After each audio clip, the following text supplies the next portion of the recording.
I think it's up there. You good? All right. All right. Shalom, shalom. Akim Nakwoff. This is your brother Azariah and This is the brother Hawaii. Khan. And we want to give all praises, honor, and glory to Yahweh, and we do so. Shema Mashiach Yahawashi. Yahawashi. Peace and blessings to the hopeful elect that are scattered throughout the four corners of the earth, learning and or teaching His gospel in truth and sincerity. And what we want to do is, me and the Ak was talking about this like for a little bit. I'm glad, by the will of the Lord, we're able to finally get on here and do a little quick lesson and kind of touch upon some things that may be, be fundamental to the day that we live in. Coming out of, being in captivity, and, it's no secret that our people are, we're full of wickedness. We're far from keeping the commands of the Most High, following His only begotten Son as we're supposed to. Shalom, Yahweh Shem Yahushua Barakatham, brother Yahweh Sabah.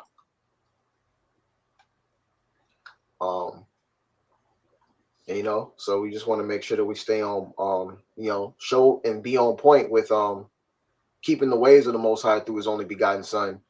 And this lesson titled Tory Lanez Megan the Stallion case, Cleave to Wisdom and Righteousness.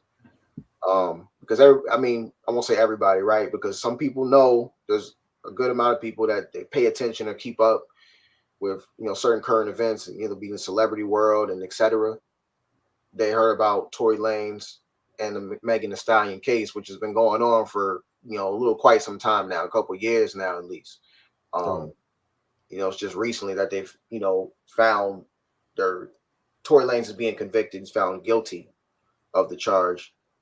And we want to kind of take this opportunity to use this example of what is between Tory Lanez himself and Megan Thee Stallion, the situation. We're going to dive into a little bit and to use the examples of why this is they're the perfect example, and not just them. There's so many more, but we're going to use this situation to prove why cleaving to using wisdom and cleaving onto righteousness, the righteousness being Yahawashi, following the Most High, right? That's the way to operate, and not in the ways of, the wickedness, because it will get you caught up. So we're going to dive into it and just let the Spirit take us there from that point. You got anything to say out? No, that's good. Yeah, that's it. You can just get it rolling.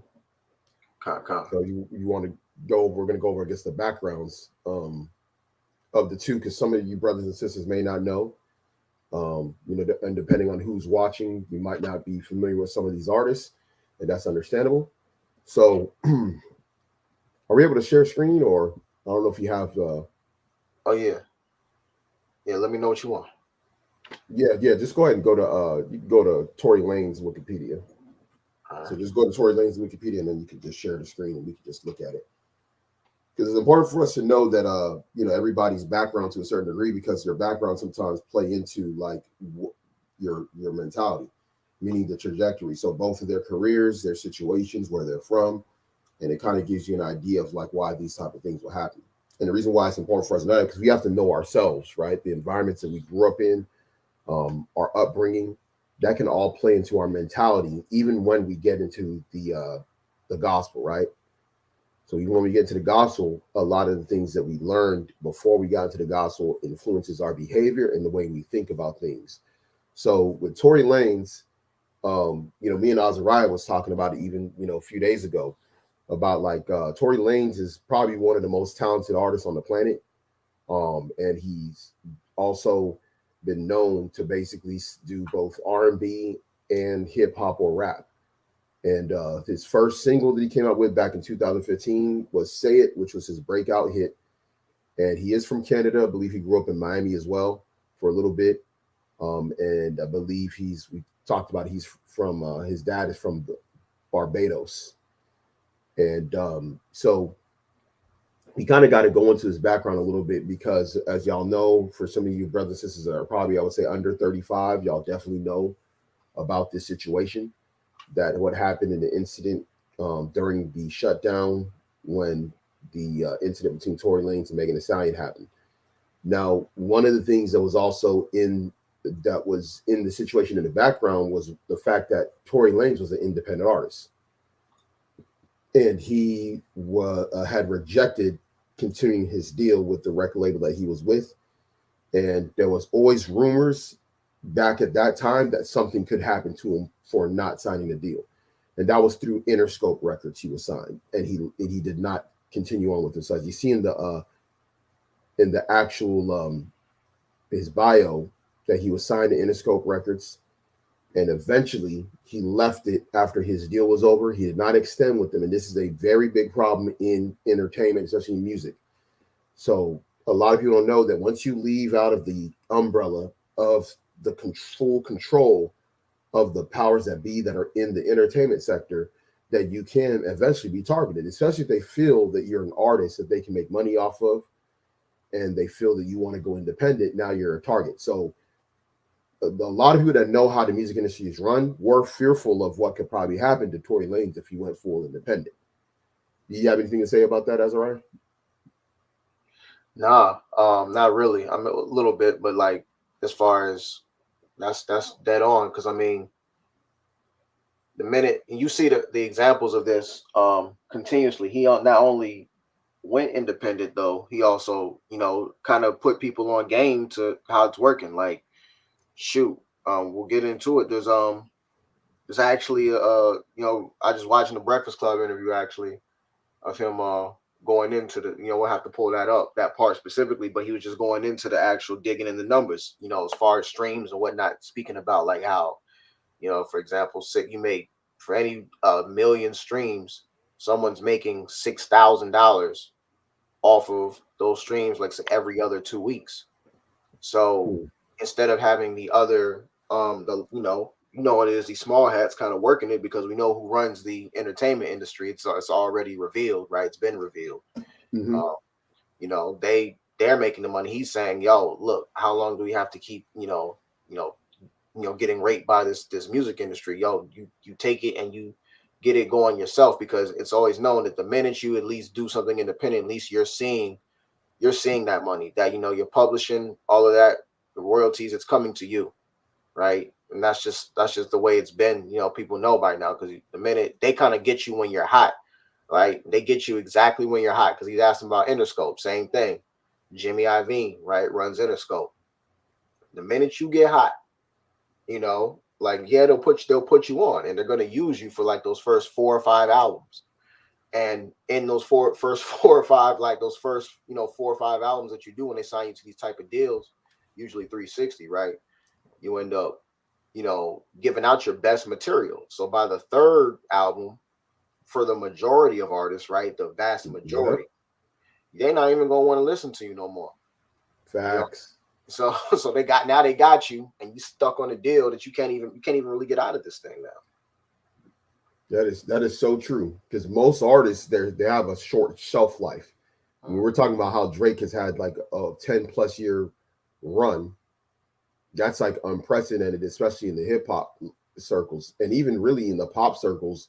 They don't really last that long anymore as well. Like, I think the only pop artist that has lasted like 10 years recently, you could say Taylor Swift, and if you want to count Bruno Mars, even though he's more R&B or soul, but it's not been many.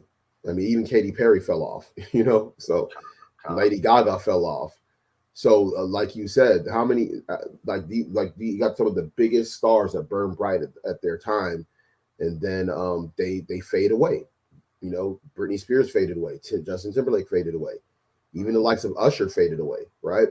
Yep. So they know that when they plan out your career, if you got this shelf life that's very short, then they know like, it's no big deal if we don't resign you, because you're already irrelevant. The difference with Tory Lanez is that he kept himself relevant because he was such a hard worker in his craft. He dropped mixtapes in between albums.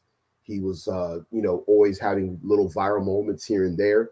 So after he was done with his contract, they still saw great value in him, meaning that this guy can be, a megastar, but we're going to make sure we control everything he does.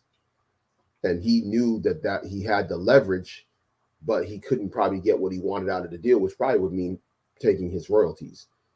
And they probably didn't want to do a deal where he would get a lot of his royalties, or, get him all 100% after a certain period of time.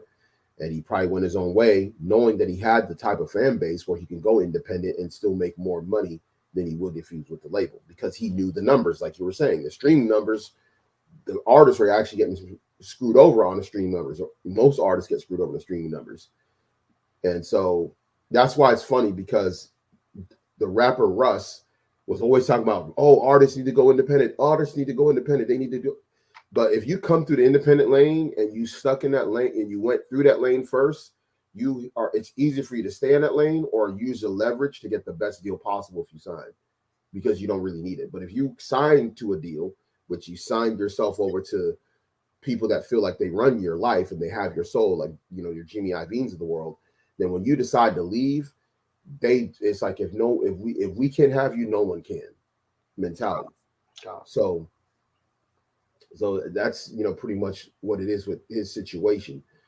Now, in regards to the charges, we can kind of go over that. So if you can, we can scroll down to, you should be a part in this Wikipedia where they should talk about the incident, at least when it happened, and then we'll go into the just keep going down. Like it should be something in there in his biography that has making the incident case. Well, it's got it listed right here as a brief summary. The charges of the conviction. So it goes into on December 23rd. The conviction was on December 23rd, 2022. Lanez was convicted in the Los Angeles County Superior Court of 3 charges in relation to his attack on Megan Thee Stallion in 2020. Assault with a semi-automatic firearm, having a loaded, unregistered firearm in a vehicle, and discharging a firearm with gross negligence. He was afterwards sent to jail. He faces up to 22 years in prison. Yeah, and I believe his sentencing date is like later this month. If you go down it doesn't say when the incident occurred, go down to the shooting number 6. You see that? You can click on it. You can actually click on the hyperlink right there, number 6. Okay. It's going to take you right there. Yeah, so it happened July 12th, 2020. That was actually in the peak, like in the midst of the shutdown. That's why they were having a house party and they weren't at a club, because LA was one of the cities that was shut down during that time. And if you recall, during that time, there's a couple of things I'm just now realizing something about the date, okay, the time of the year. So we're going to look into something real quick after I say this. So a lot of people were doing house parties. LA was shut down. Only places like Miami, Atlanta, and Houston were like the main cities that were like turned up the summer of 2020, right? Whereas LA, New York, they were turned down.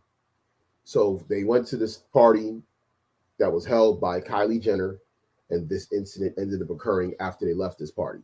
So this happened July 2020. Now, can you pull up this is very interesting. When did Hot Girl Summer come out?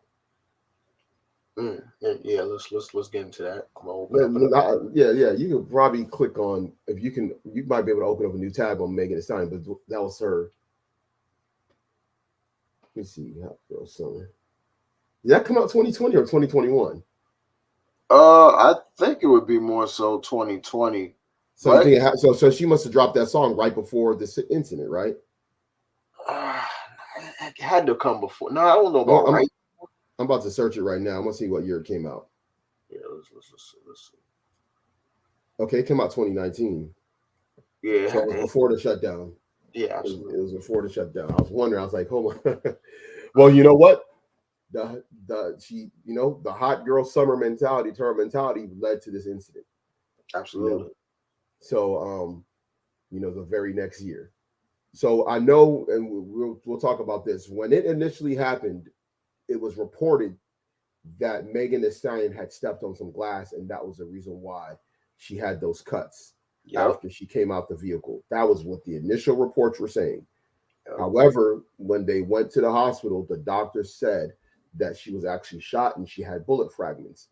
Now, the interesting thing about it is there was 2 stories. There was one that they were in the car and she was kicking her legs and fighting her friend.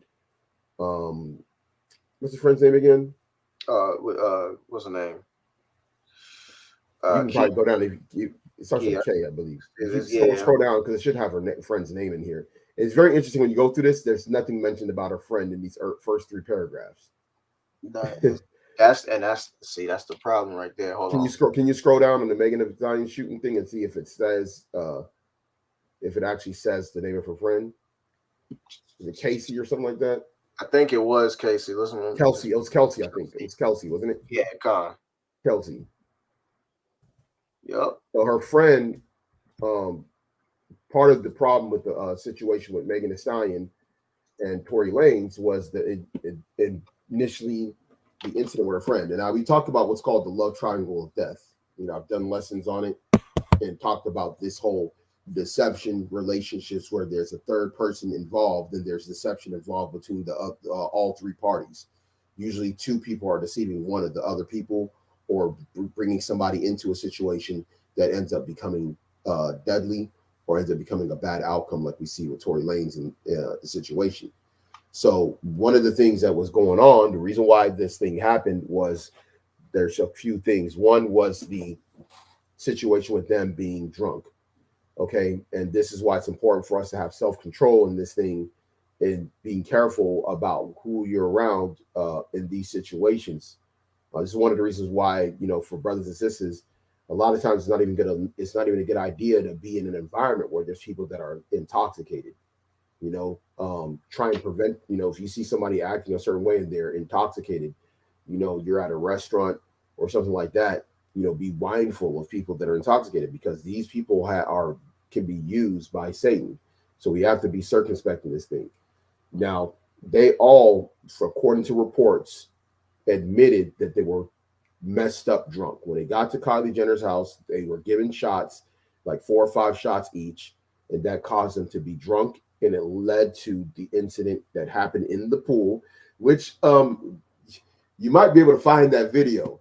If you go to YouTube, you probably might be able to find the video where Tory Lanez, because this literally happened literally about an hour before the shooting, where you can see Tory Lanez in the hot tub. He's got that smirk looking like he a player. Yeah. He was in the pool. You talking about he was in the pool with Kylie Jenner? With Kylie Jenner. You could just, if you go to YouTube, you can Google it, but we're not trying to show no body. We're gonna just show we're not gonna click on the actual thing, but if you go on YouTube, we'll just show you the little icons, and if you want to watch it later. But one of the things that we can show is the video of her coming out. So let me do this. I'm gonna send this to your email. I'm gonna send a video to your email of Tory Lanez on the ground coming out of the car when the police officers.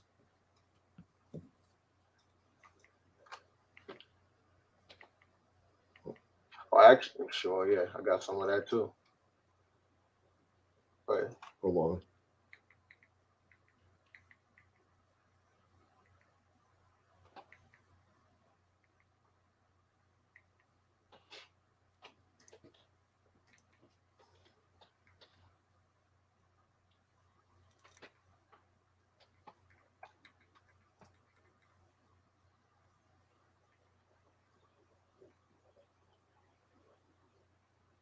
All right, my bad. Looks like I ended up popping out. Can you still hear me? Oh yeah, Con. Yes, I accidentally hit my remote on my monitor. But yeah, I'm gonna send you the video so brothers and sisters can see like the arrest. So let me go ahead and send it to you real quick, and then that way you can pull it up.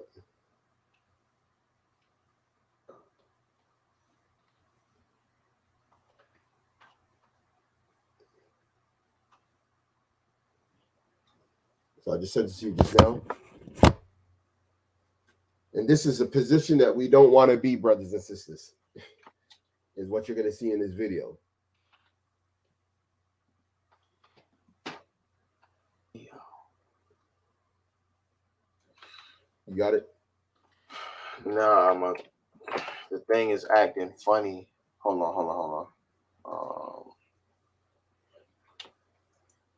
Yeah, what you got to do, go ahead and get out the Wikipedia. So get out from sharing your screen for the Wikipedia, and then whenever you get the actual link, when you click on it, you can share that screen. Con. No, I was having an issue getting into my email, but I got it now. Oh, okay, I could put it in the private chat. I'm tripping. If next time I could just hit the link in the private chat as well. All good, all good.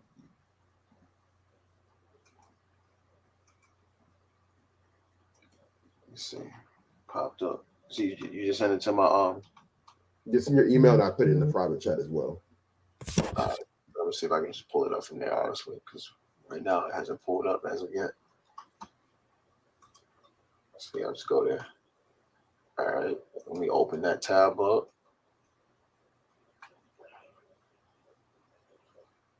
There we go. All right. Give me just a second.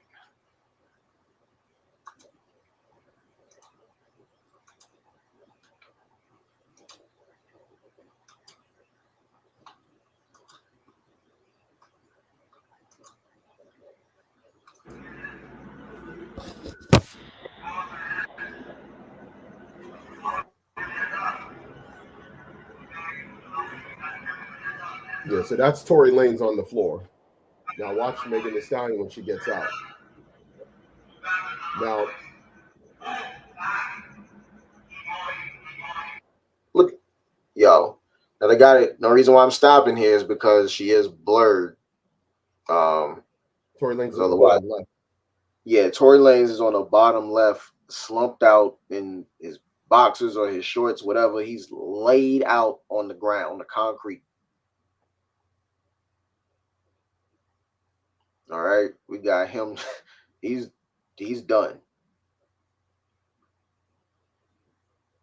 And you know, I'll say this: if you look at the Megan Thee Stallion situation, as far as with her being shot, it would make sense she was shot. And this is the reason why I'll say this is because she came out the car limping. Now, if she got cut in her foot, you know, more than likely, you know, I mean, it's weird that it looks this way, but they initially said she stepped on some glass because they said she kicked the window out, right? Yeah. But there was no evidence that the windows was broken, right? They said she kicked the windows out, and that's how that happened because she was kicking the window trying to during the fight, and she ended up cutting her legs. And then somebody said she stepped on some glass. Now Tory Lanez also he's barefooted as well, so that just shows you they were coming out of a pool party. They probably had sandals on, and when they came out, they probably didn't have their sandals on when they walked out of the vehicle, and that might have been the reason why. But this is a position, brothers and sisters, good as you posit here, that we don't want anybody in, right? Especially in the body. So this is one of the reasons why your night of fun that you have with somebody that's not under proper control, self-control, it can turn into this. And this happens all across the country. This happens all across the country. Every night this happens all across the country, where people get drunk or they're intoxicated, they're on some kind of drugs, and they end up basically doing something stupid, and then they are in jail, or they're in the hospital, or they're in the morgue. Okay, so that's why we having to show this, to show you how real this thing could get. You have anything to say? Is Tory Lanez, is he on compliance now? Because I mentioned he's laid out. Like, is he? It looks like he's under compliance by them telling him to get out of the car and delayed like that, right? Con, yeah. So they told them to both get out the car and to get on the floor and with their hands out. So he already did it first, and she was doing it next. Okay, con. So you know, so yeah. So yeah, what you got to say about Megan? Yeah, they had her blurred out. She ain't got nothing on. Like, oh snap! Okay, I thought she had. Yeah, that looked like a dress with the blur. Like, you know, it's a bad camera. You know what I mean? God. But they said she didn't have anything on when she came out. Is that what the report said? There was a video. There's a video I'm actually gonna play to you. That I'm gonna play that. Yeah, go ahead and go into it. Yeah, go ahead and play that one as well. A brief thing, and go ahead and get that. And as you're doing that, I'm gonna talk about Megan Thee Stallion, and I'm gonna bring out a precept as well. Now, gonna let it play out, or yeah, you can mute it and just let it play out. Just mute it and just let it play out. So with Megan Thee Stallion, as y'all know, she became a pretty, big artist years ago. She was signed to a record label called 300, based out of Houston, which was owned by a former baseball player that's actually from Houston named Carl Crawford.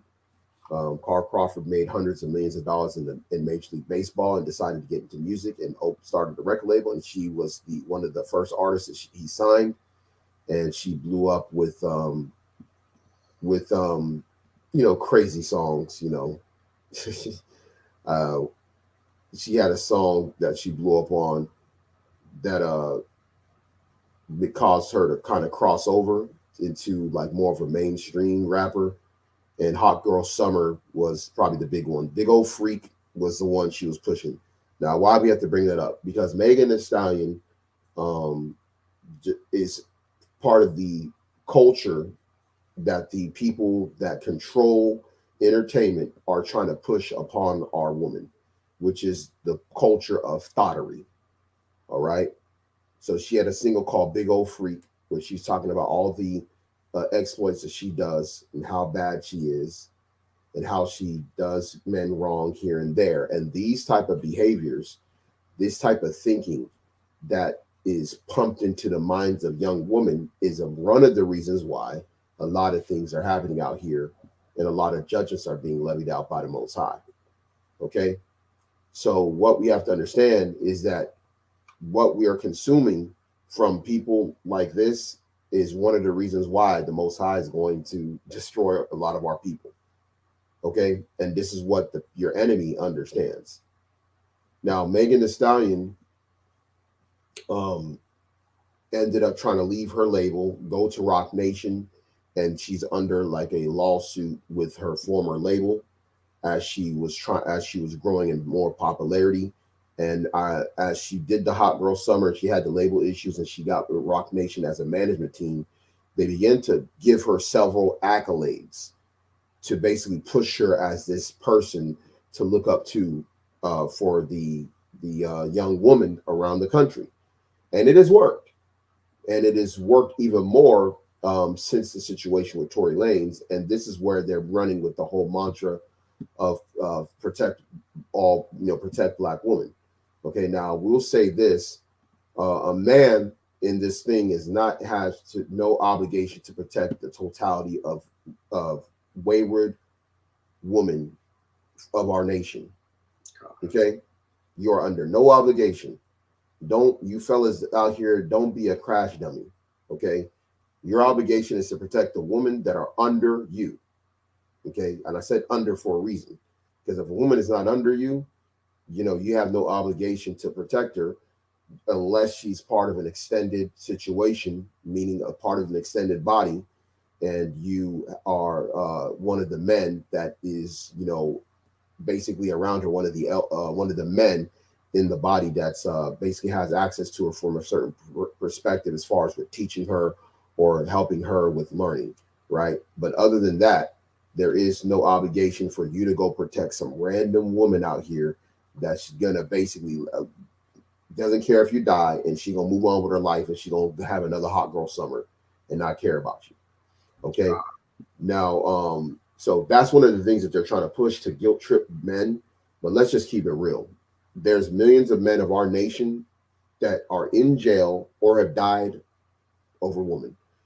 Let me get a couple of precepts before we get into that video. One is going to be Ephesians chapter 6.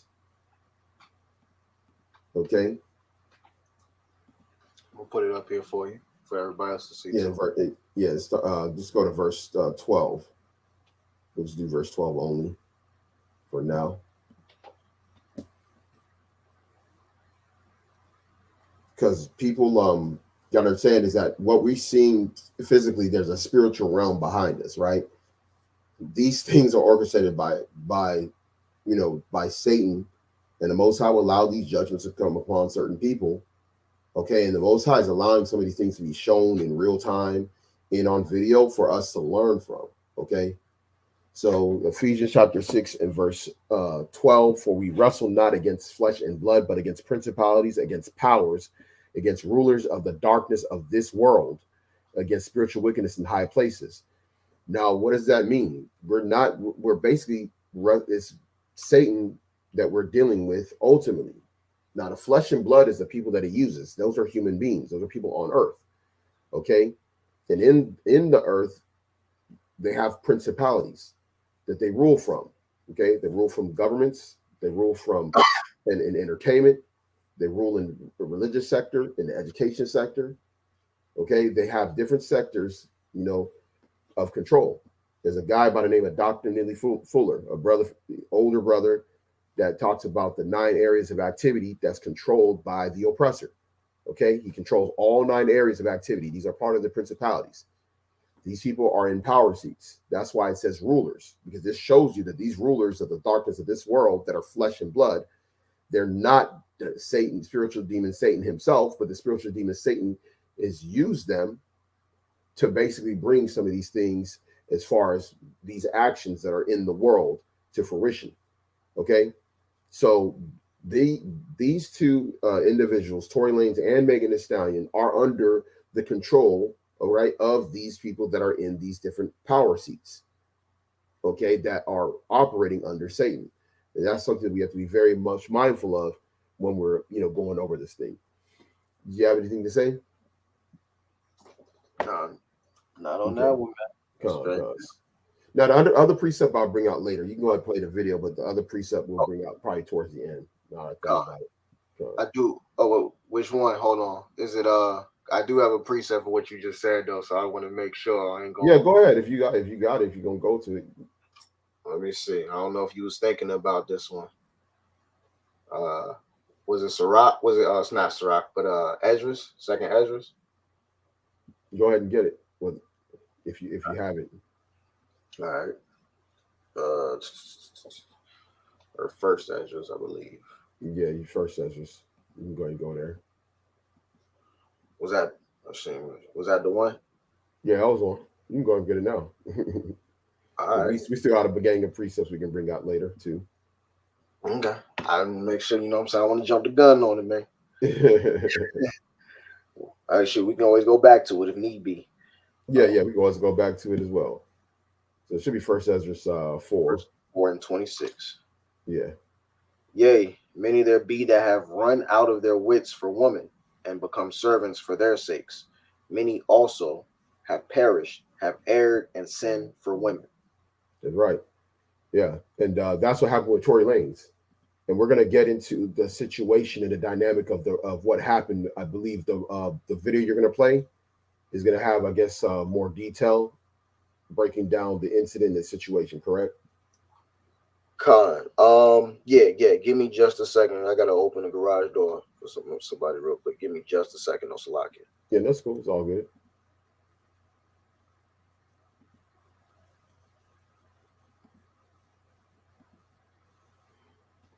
Hey, Shalom. Y'all saw Bob. What's the deal?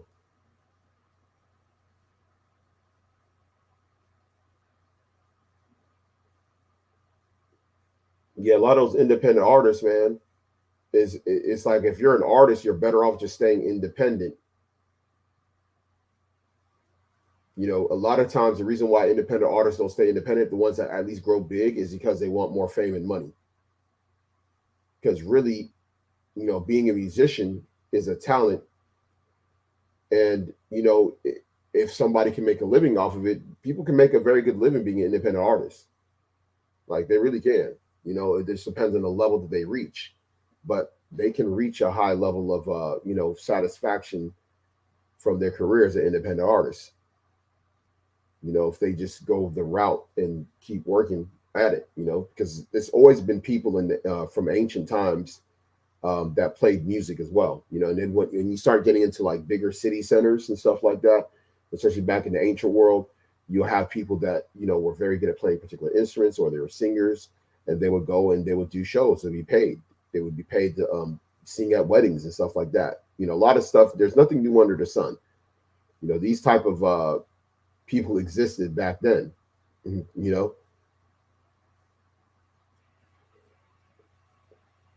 It's just that today, music has been corrupted, even, to the level it is at now. I mean, it's just obviously being corrupted on purpose. Yeah, big time. They don't even care no more. They're letting you know. We here to Yeah, do yeah. Even Lear Cohen, who you brought up, we brought up some of these executives, these principalities and rulers in dark places, right? God. Jimmy Iovine, Lear Cohen is another one. Lear Cohen, outright on the Breakfast Club interview, said that he has no problem with his artists promoting the things that's destroying the so-called black community. God. He says, and he asks if he would allow his people, what it would be if it was on the other end. And he admitted that he doesn't care. He doesn't care for what the outcome is of what they're pushing. See, that's a lesson in itself. That might be a lesson in itself if time permit. Just off of this is only a chunk, a section of that. There's 2 people, 3 people really involved in this thing. But this whole thing is how it affects the whole community and how we've, what we've digested over these years, man. Gone. I got you right here too on the this is Bruce Rivers. I'm gonna click on the first one on the criminal lawyers breaks down the trial, the first one.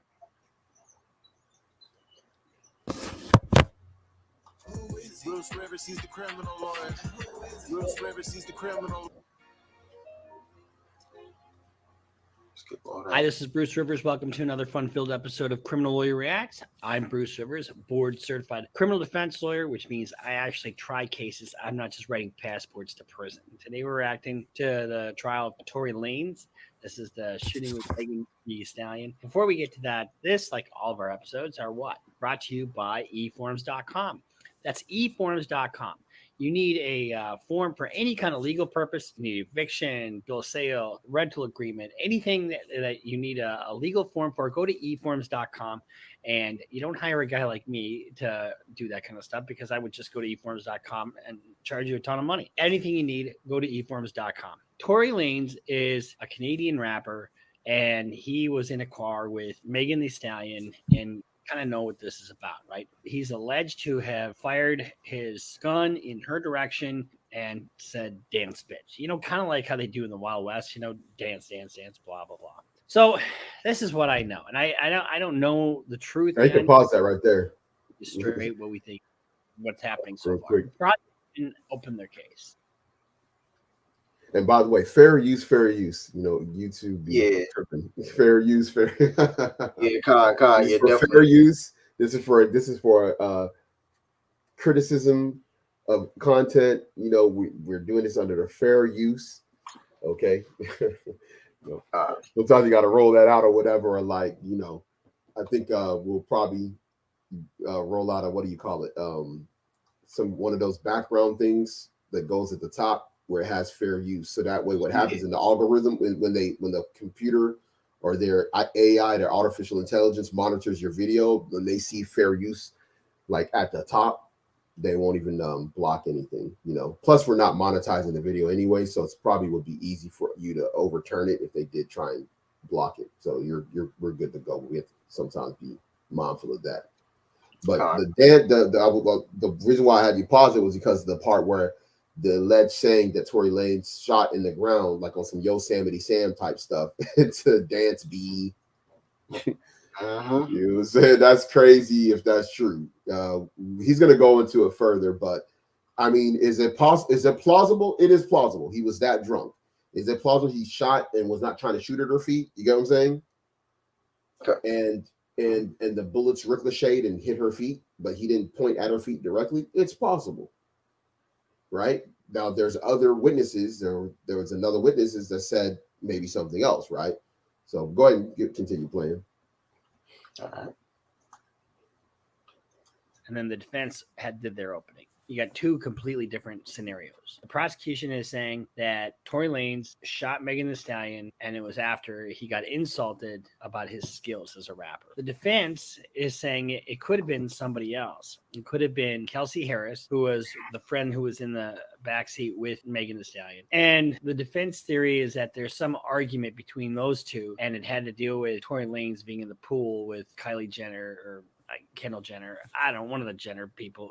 Who the fuck cares? Let's just kind of watch what happens with the stop. Now you can see in the lower left, Tory Lanez is laying on the ground, and all he's got on are shorts and no shoes. Now, you got Megan Thee Stallion. I think she's bare naked. She doesn't have. I mean, I don't see any clothes on her at all. And notice she got out of the rear passenger side seat. And that's kind of important to note because we're going to read some of the transcript later.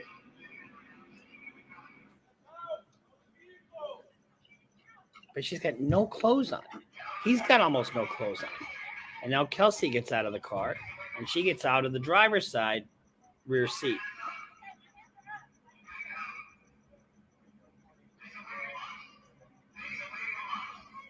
Now she's got more clothes on, but not a whole lot of. Everybody's pretty much, whatever.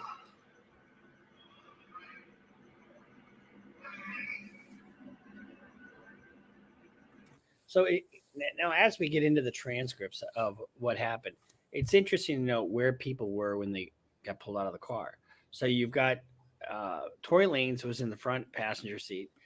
Megan Thee Stallion was right behind Tory Lanez, and Kelsey Harris was in the rear driver's side seat. Here's the other thing.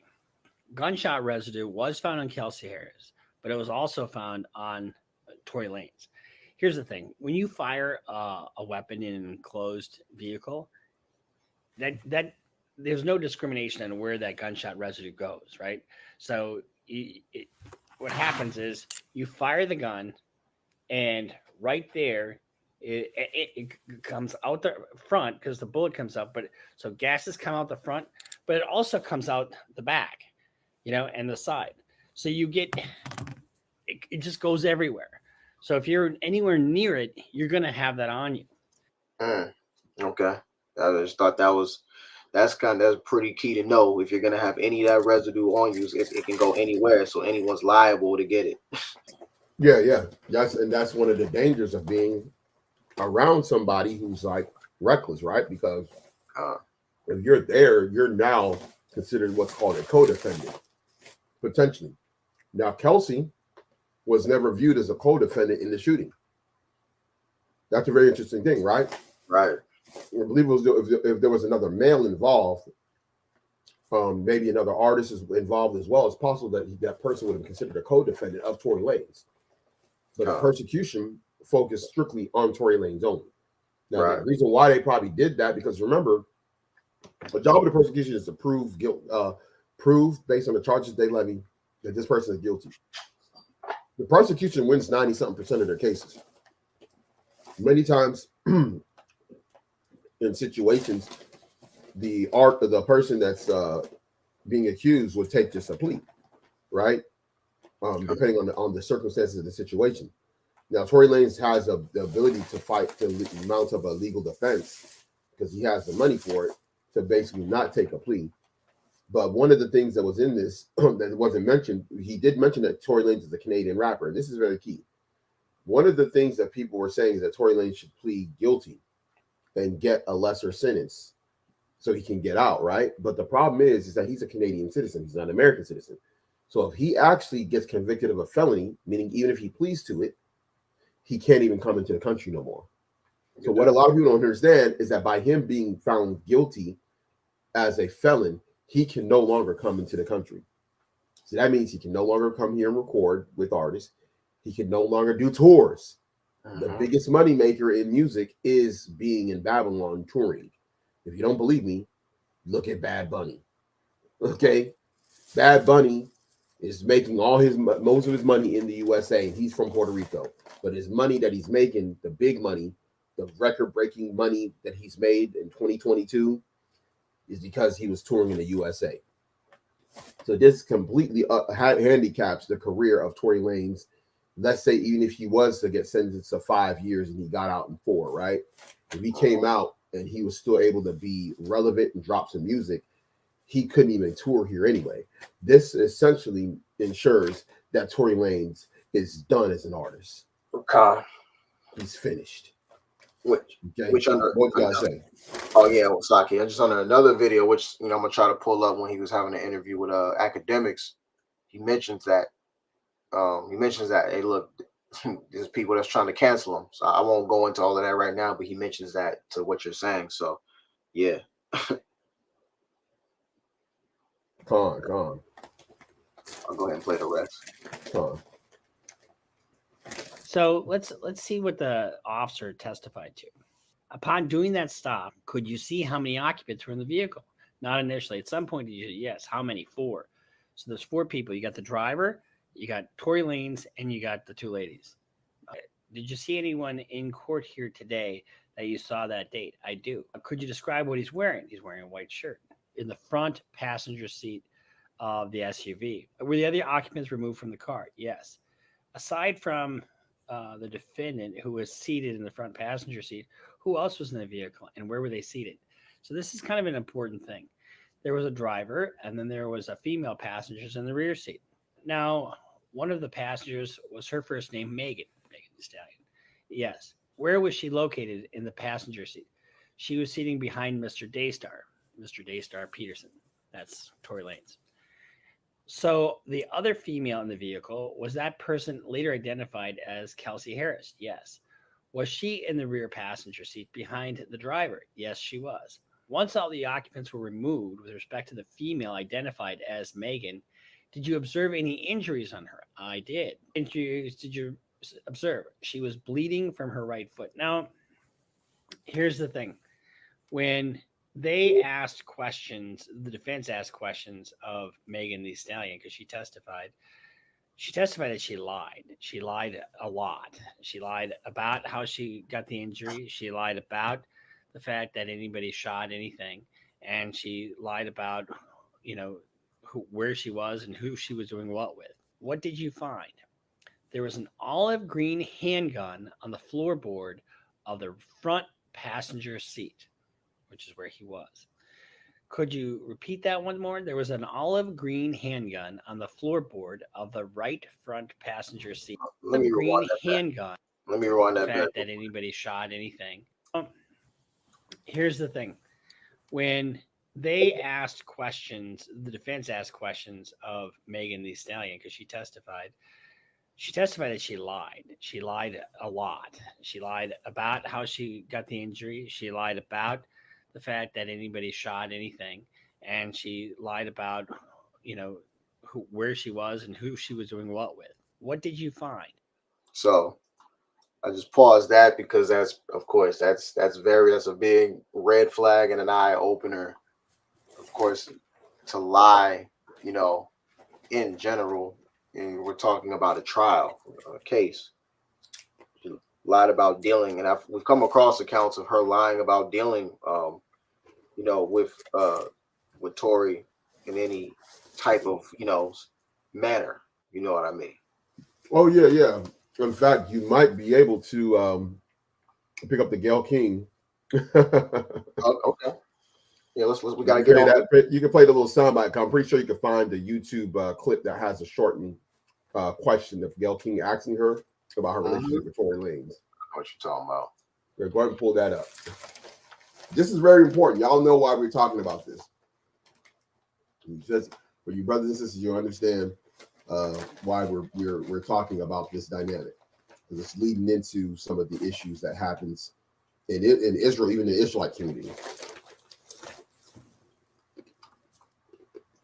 Let me switch over the screen for just a second.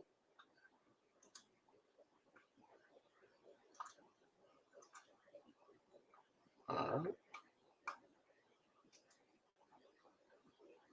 right. Did you have an intimate relationship with him? Like sexual? Yeah. Did you, Megan? Did you have a sexual relationship with Tory Lanez? Yes, that's my question. I didn't have a sexual relationship with Tory. Why the fuck you lying? You crying and lying about already knew she slept with Tory Lanez, but now she has to admit it in open court. But it's believe all women, right? And this is exactly how women end up shooting themselves in the foot. Did you have Man, that was a good clip though. Hey, unintended comedy. Facts. That's always the best. That's always the best ones. They really, I didn't expect. I forgot that the gift popped up. I forgot that meme that popped up, man. And it's it's crazy because and also it was funny too. The pun intended, shot himself in the foot. Like that's literally what happened. Like it's this is the thing, man. When you pause on that, you had to think about it. It's a direct question. There's no details involved. She asked a direct question. Were you involved with Tory Lanez? If a woman or man, if they on the real about something, a direct question, all you had to do was the answer is yes or no. If it's no, you could have just came out of nowhere. Why was there hesitation? Why the great pause to answer a direct question? Come on, man. And you know why she was doing that? Because by her lying, she was trying to keep the dynamic of why this situation happened. Because this is over her and Kelsey and Tory Lanez, the love triangle. So for the case to work, it's got to just make it look like Tory Lanez was just this guy who's angry that she turned down his advances. Because this is where they use this situation to say, why would Megan Thee Stallion be with Tory Lanez, right? Right. Because everybody was like, that relationship didn't appear to be something that she would get into. And if you look at it from an industry perspective, right? Tory Lanez was an independent artist at that time. So if Tory Lanez was an independent artist at the time, Megan Thee Stallion is a major artist being promoted, right? She's supposed to actually be messing with a guy that's actually on the other end, meaning that's on the end of the mainstream artist side. Because technically, at that point, once you go independent, he technically could never be mainstream. What I mean by that, Tory Lanez was not being played on the radio. When he dropped all his independent stuff, none of his stuff was being played on the radio. It was some of the songs was going viral on social media, but if you went to your local radio station, you were not going to hear Tory Lanez on the radio once he went independent. That's because the major labels, they control the radio. Okay, so her lying about that. Think about it. What is the motivation behind lying about the fact that you had this relationship with him? Everybody knows that y'all was dealing with each other after the incident happened. Really bump it. They saw the footage of you in the pool with him in the jacuzzi.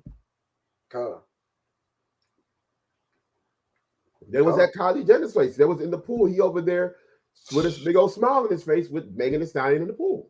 Now maybe the dynamic of like how people look at it. Maybe they looked at him like he was a jockey riding a horse. You know what I'm saying?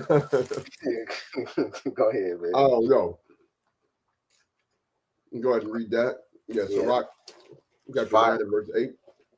Turn away thine eye from a beautiful woman and look not upon another's beauty, for many have been deceived by the beauty of a woman, for wherewith love is kindled as a fire.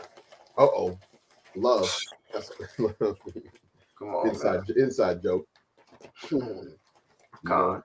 But yeah, that's a good one, man. Because what Tory Lanez did not figure out was the character of Megan Thee Stallion. Here's why. Megan Thee Stallion has a history of domestic violence. She was actually arrested for assaulting her boyfriend in Austin years back. Okay? Megan Thee Stallion is also pushing thought culture. She's a woman that is a known drunkard in the industry. She's known to be a drunkard and to sleep around with many men, which was exposed in the industry, in the trial, right? About the various men that she was dealing with, from the baby to Ben Simmons to Tory Lanez to her current man. She was on with Trey Songz too. We got video on that. Yeah, Trey Songz. Mm-hmm. So she's known, and you already know that some of these other bigger artists have gotten with her, or even guys that she's worked with on certain songs as well. They definitely probably got with her. So, and she's known to not be able to hold her liquor. She's known to turn up and get drunk and act crazy. So the beauty of Megan Thee Stallion overshadowed the character that she had. And guess what? Tory Lanez is also characterly flawed. So we're not going to put it all on Megan Thee Stallion, right? It's like it tells you that everyone assorted to its kind in the scriptures, right? So these people were just alike. Everyone assorted to their kind. When a lot of times when these type of things happen to a woman, and the woman out there in the general society will just say the man is the devil and the woman is the angel. No, the Most High says a wicked woman is given unto a wicked man. Okay, so that kills that noise off the rip. So if your sister complaining about a wicked man in your life that you don't like and that you say is mistreating you, sometimes you got to look yourself in the mirror and see if you that same type of person, because you are probably like unto him, and vice versa. If you're complaining about a wicked woman, it might be, I'm not saying it's 100%, it might be that you are like unto her, and that's why she's wicked and you're wicked too. Okay, so that's why it's understandable. You have to understand that these type of things happen because these people mirrored their own flaws in each other. Tory Lanez had the ego, he had the money, and that's his outward attraction that he brings as a man. And then Megan Thee Stallion had the beauty attraction that she brought to herself, and both of those can cover up the character flaws. What do I mean by that? The Bible warns men about women all the time. That's the women are not even told to be warned about men, because the Most High is going to pair the type of woman with the type of men that they're going to be with, whether they're good or whether they're evil. So as men, it's incumbent on us to understand what we need to know, because the Most High is giving warnings to men. Now, as far as us talking to you as a brother to talking to a sister, you need to have men in your life that know this Bible, so that way you're not dealing with men that have these type of problems, because you're not going to be able to decipher these type of men that will enter into your life. And what happens is, naturally, if you are that type of woman, you will attract that type of man into your life. You can hide it with a head wrap, you can hide it with whatever, you can hide it with trying to put on clothes, but behind closed doors, you really like these type of men. So we have to understand what is it that we're trying to learn from this type of incident. You have anything to say? Basically, when it comes to that as well, right? Because you also, to add on to what you were saying, with men that know how to deal with the Bible, even more so, men that are followers in Yahawashi, and men that have will follow Yahawashi wholeheartedly, right? We got lessons on that of what that means, right? So, but that specifically too, because hey, look, you got men that out here. It's sad to say, but you got men out here in the this community that will still fool you. Pick up a Bible, but then go to the club, and do the same actions and pull the same type of stunts outside of camera. So you have to be mindful of that as well, which is even more scary. Yeah, we can go back to that video with the lawyer breaking it down all the way down. Let's see what else you got to say. Let's see here.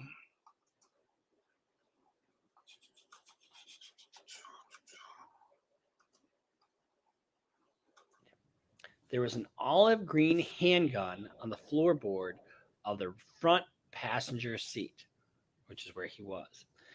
Could you repeat that one more? There was an olive green handgun on the floorboard of the right front passenger seat. Was this a semi-automatic firearm? Yes, it was. Did you inspect the gun any further? So now it's important to do that, because when you fire a semi-automatic handgun, it automatically puts a round into the chamber once you fire it, and then you keep doing it until the gun is empty. As you were rendering it safe, what did you notice about the firearm? The firearm was warm to the touch, which if you fired it 3 or 4 times, it's going to get hot. Anything else about the position in which the firearm was in at the time that you observed it? It was in the slide lock position. So they have Mr. Daystar Peterson or Tory Lanez sitting in the front passenger seat next to the firearm. They have Kelsey is going to testify, if she hasn't already, that Tory Lanez shot the firearm at Megan Thee Stallion and told her dance bitch or something close to that. Megan did testify to that. They don't have the fragment. Evidently, it was removed from her at the hospital, but not preserved. You look at her injury, and her injury is not just, I mean, it's a flesh wound, I guess, but it certainly is not just a slice from a piece of glass. In the medical records, the emergency department noted that Megan was asked repeatedly about her injuries, but she stated she never heard a gunshot and initially never even believed that there were bullets present. However, the report said the initial x-rays appear to show bullet fragments in both of her ankles. Now, the defense is going to try to poke holes. You know, she's saying she didn't hear a gunshot. Now she's saying she heard a gunshot. She's saying that she cut on glass and now it's a bullet. But they did pull bullet fragments up, but they didn't keep them. She's going to say that this is all about a love triangle and this is what the motivation was, and the real argument, and you got kicked out of this party, and the real argument was between you and Kelsey, and Kelsey could have been the one that shot you. You didn't see who shot you. You didn't tell the cops anybody shot you. So they're going to, anything that she lied about, the defense is hammering home. And they're doing that to discredit her so that you can't believe anything she says. There's a doctrine in law called falso nudo, falso in omnibus. And I guarantee you that's where the defense is going with this. What it means is if you're lying about one thing, you're lying about everything and you can't be trusted. It's been said that. Still pause right there. Yep. Go ahead and go into that, what he just said. If you lie about anything, if you lie about one thing, you'll lie about anything. So she's lied in the early stages of the police report. She lied. She lied in the Gayle King interview. This is all proven. But this is the mantra that's going around with the wicked witches of the West. Okay, come on, man. On social media is that you got to believe all women. Exactly. So she's continuing lying. There's something the reason why she's lying because she has something to hide. And the motivation behind what it appears to be why she was lying is because whatever happened in the incident between the three of them is not happening as it's being suggested. Because if everything of the charges was true and on point, then you don't gotta lie. Just roll with whatever it is because you want him to go down anyway, right? If you want him to go down because he shot you, why do you gotta lie? The charge is already on him. So that means something else happened or somebody else was involved in why you are shot. Got anything to say? Yeah, I gotta step out for a second. Okay. But yeah, definitely. And they're gonna use that. That should have been used to the case. It should have been used to the case because of the fact of, hey, look, like he said, she's consistently lying about what she's doing, and that's what they do. If you get caught on one lie, they're gonna use you're not credible at this point. How can we trust anything that you say? Because you know when you go on the trial, right? You take an oath. They make you take an oath. In Esau's court system, of course, right? And then, you're supposed to tell the truth and events of what happened. Of course, in this case, we have a confirmed liar. And yet, somehow, and yet this is how you see where the agenda pushes, because still, we're dealing with the man who's been convicted. He's trying to go on to appeal, but as it stands, he's currently convicted. And the way when you look at it too, you're talking about going to the stand. Her friend Kelsey, who was there in the car, one of the three people that came out of the car, out of the SUV that we saw in the video, she testified. She was supposed to testify, but she got immunity from the prosecutor, and she also was able to plead the fifth. So if the evidence is truly saying that Tory Lanez is a shooter, if she was there, why didn't she just say that he shot her? And why did she take immunity? Because if she wasn't involved in the incident at all, and she was just a bystander that was just there, there's no reason for you to take any level of immunity. Immunity is only needed to prevent you from being persecuted for something that you said or being charged, meaning your involvement in opening up this case is going to lead to the conviction that we're looking for. It's a persecution. And for that, we're not going to persecute you for your involvement in the situation. Does that make sense? So that's why they would do the immunity thing. So this is, we'll read that from y'all saw Bob. This is Proverbs chapter 12 and verse 6. The words of the wicked are to lie in wait for blood, but the mouth of the upright shall deliver them. Yeah, that's what some of these people do, and that's why you don't want to get caught up in these situations, where you are persecuted for things that, you want to be persecuted for righteousness' sake. Okay. In fact, there's a precept that's actually in the epistle. In fact, we brought it out yesterday in 1 Peter 4:15. But let none of you suffer as a murderer or as a thief or as an evildoer or as a busybody in other men's matters. That if any man suffer as a Christian, let him not be ashamed, but let him glorify God on this behalf. So you don't want to suffer because of this situation like Tory Lanez did.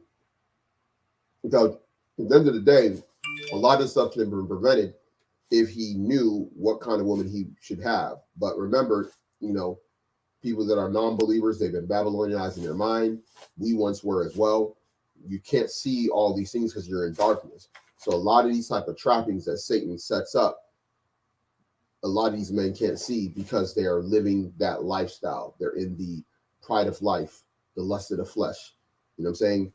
They're in the, the lust of the eyes. This is what they want. This is what they're looking for. He went out to the party to be seen.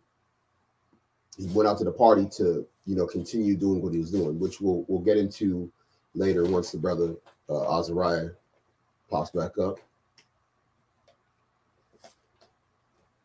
Hey, Salakia, man. Yeah. You already know. You already know how it goes, man. Con.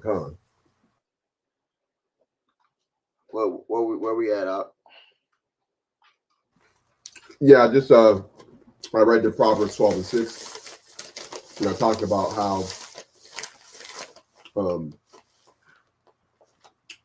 went to 1 Peter 4:15-16 to suffer not as an evildoer.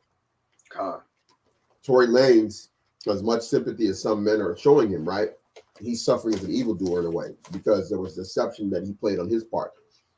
Unfortunately for him, it's very plausible that he did not do the shooting. But the thing about it is, you have to remember, as men, especially, that you are guilty to a proven innocent, and the system, the powers that be, is designed actually to punish you, even for things you didn't commit. Because in this system, as a man, especially a man as a Southern Kingdom, you actually are going to be more likely to be in jail for something you didn't do than any other group of people.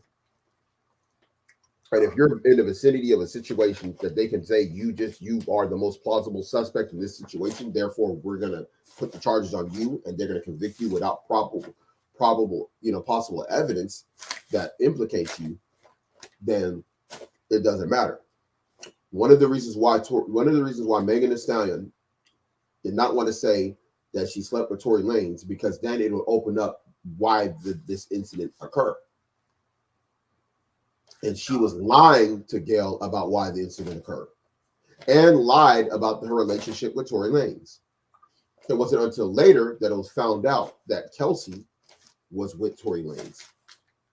Okay, and Kelsey initially started the relationship with Tory Lanez, and later, after that, Megan, being envious, like many worldly women, behind her friend, went and got with Tory Lanez.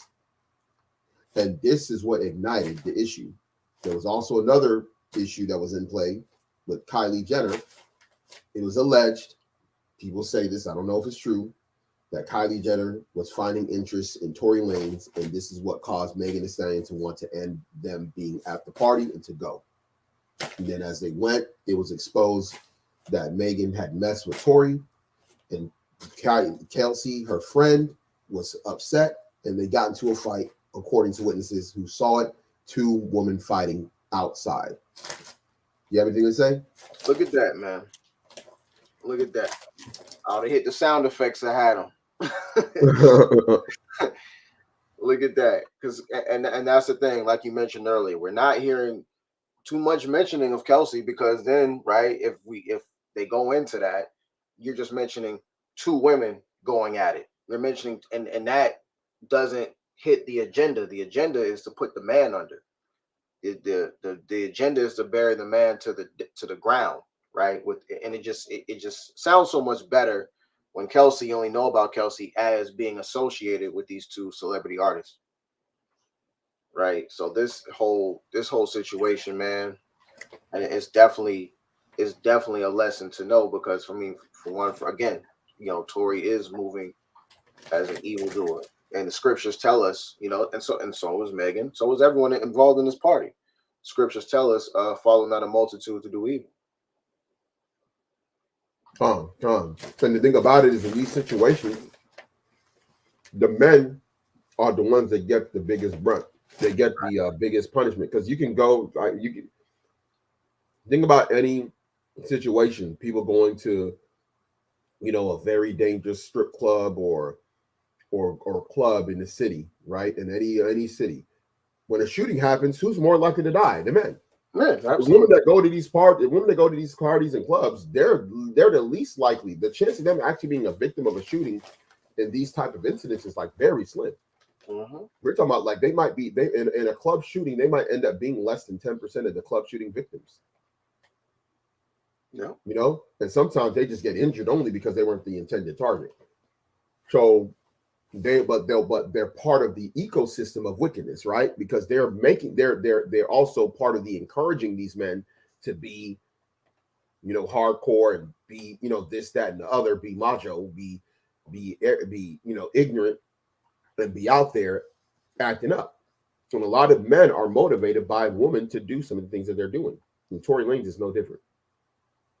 And so one of the things, we'll play this and then we'll discuss the dynamic between Megan, Kelsey, and Tory Lanez. I can ruin a marriage, right?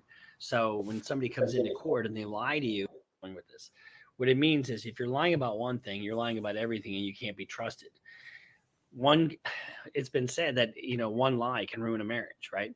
So when somebody comes into court and they lie to you, they're going to be told, the jury's going to be told, that you can't believe anything Megan says because she just admitted that she's lied about all these other things. So what do they really need in order to get a prosecution that's successful? They can't just rely on Megan Thee Stallion's word. They have to have corroboration. Does Kelsey Harris provide some of that? I think she does. Does the physical evidence, the injury to her foot, the medical records, the testimony from a doctor, the gunshot. Let's talk about the gunshot residue for a second. You're going to have gunshot residue. There is gunshot residue on pretty much everybody in the place, that was in the car, and that's because when you have, like I said before, when you're in an enclosed vehicle, it just kind of goes everywhere. So let's just play devil's advocate. Okay, let's take the defense side for a second. The defense is alleging that this is really a fight between Kelsey and Megan Thee Stallion, and that was possibly Kelsey that fired the weapon, right? Kelsey has taken forever to get out of the car. Now, she was in there for quite a while, so could she have done something like hid the gun in the front seat or on the front passenger side? Certainly could have. So the defense certainly has piqued the interest of the jurors, and they do this by presenting this more salacious case of jealousy, of romantic triangles, and all that kind of stuff. Juries like, there you go. There goes the triangle, man.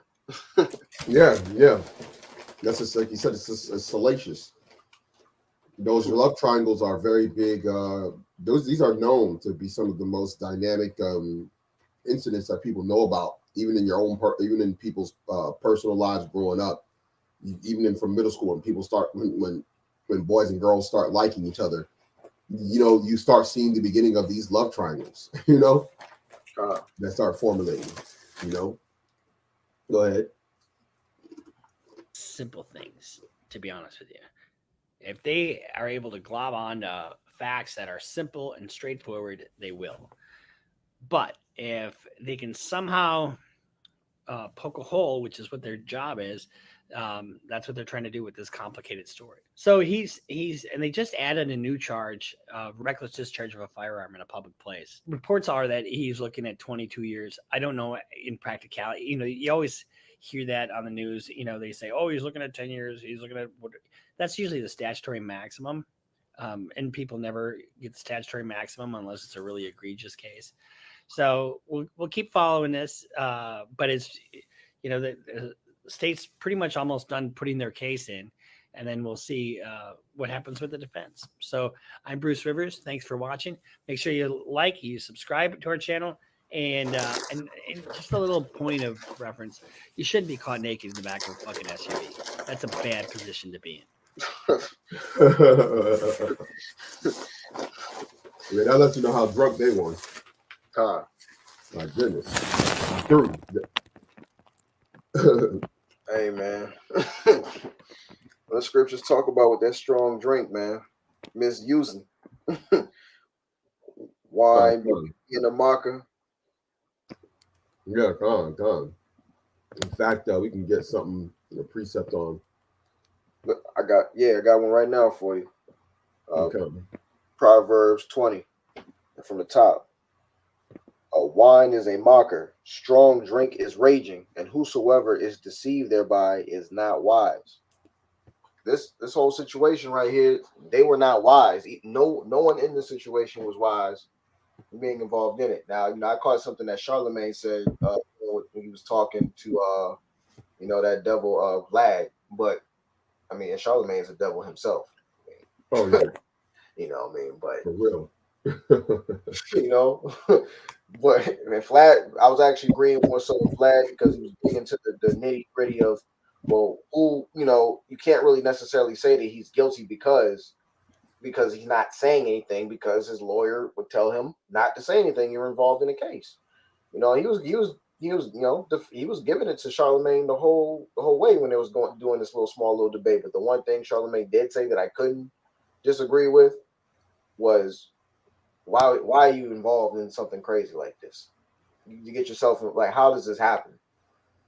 And and that's what it is. You just getting involved with moving in the wickedness.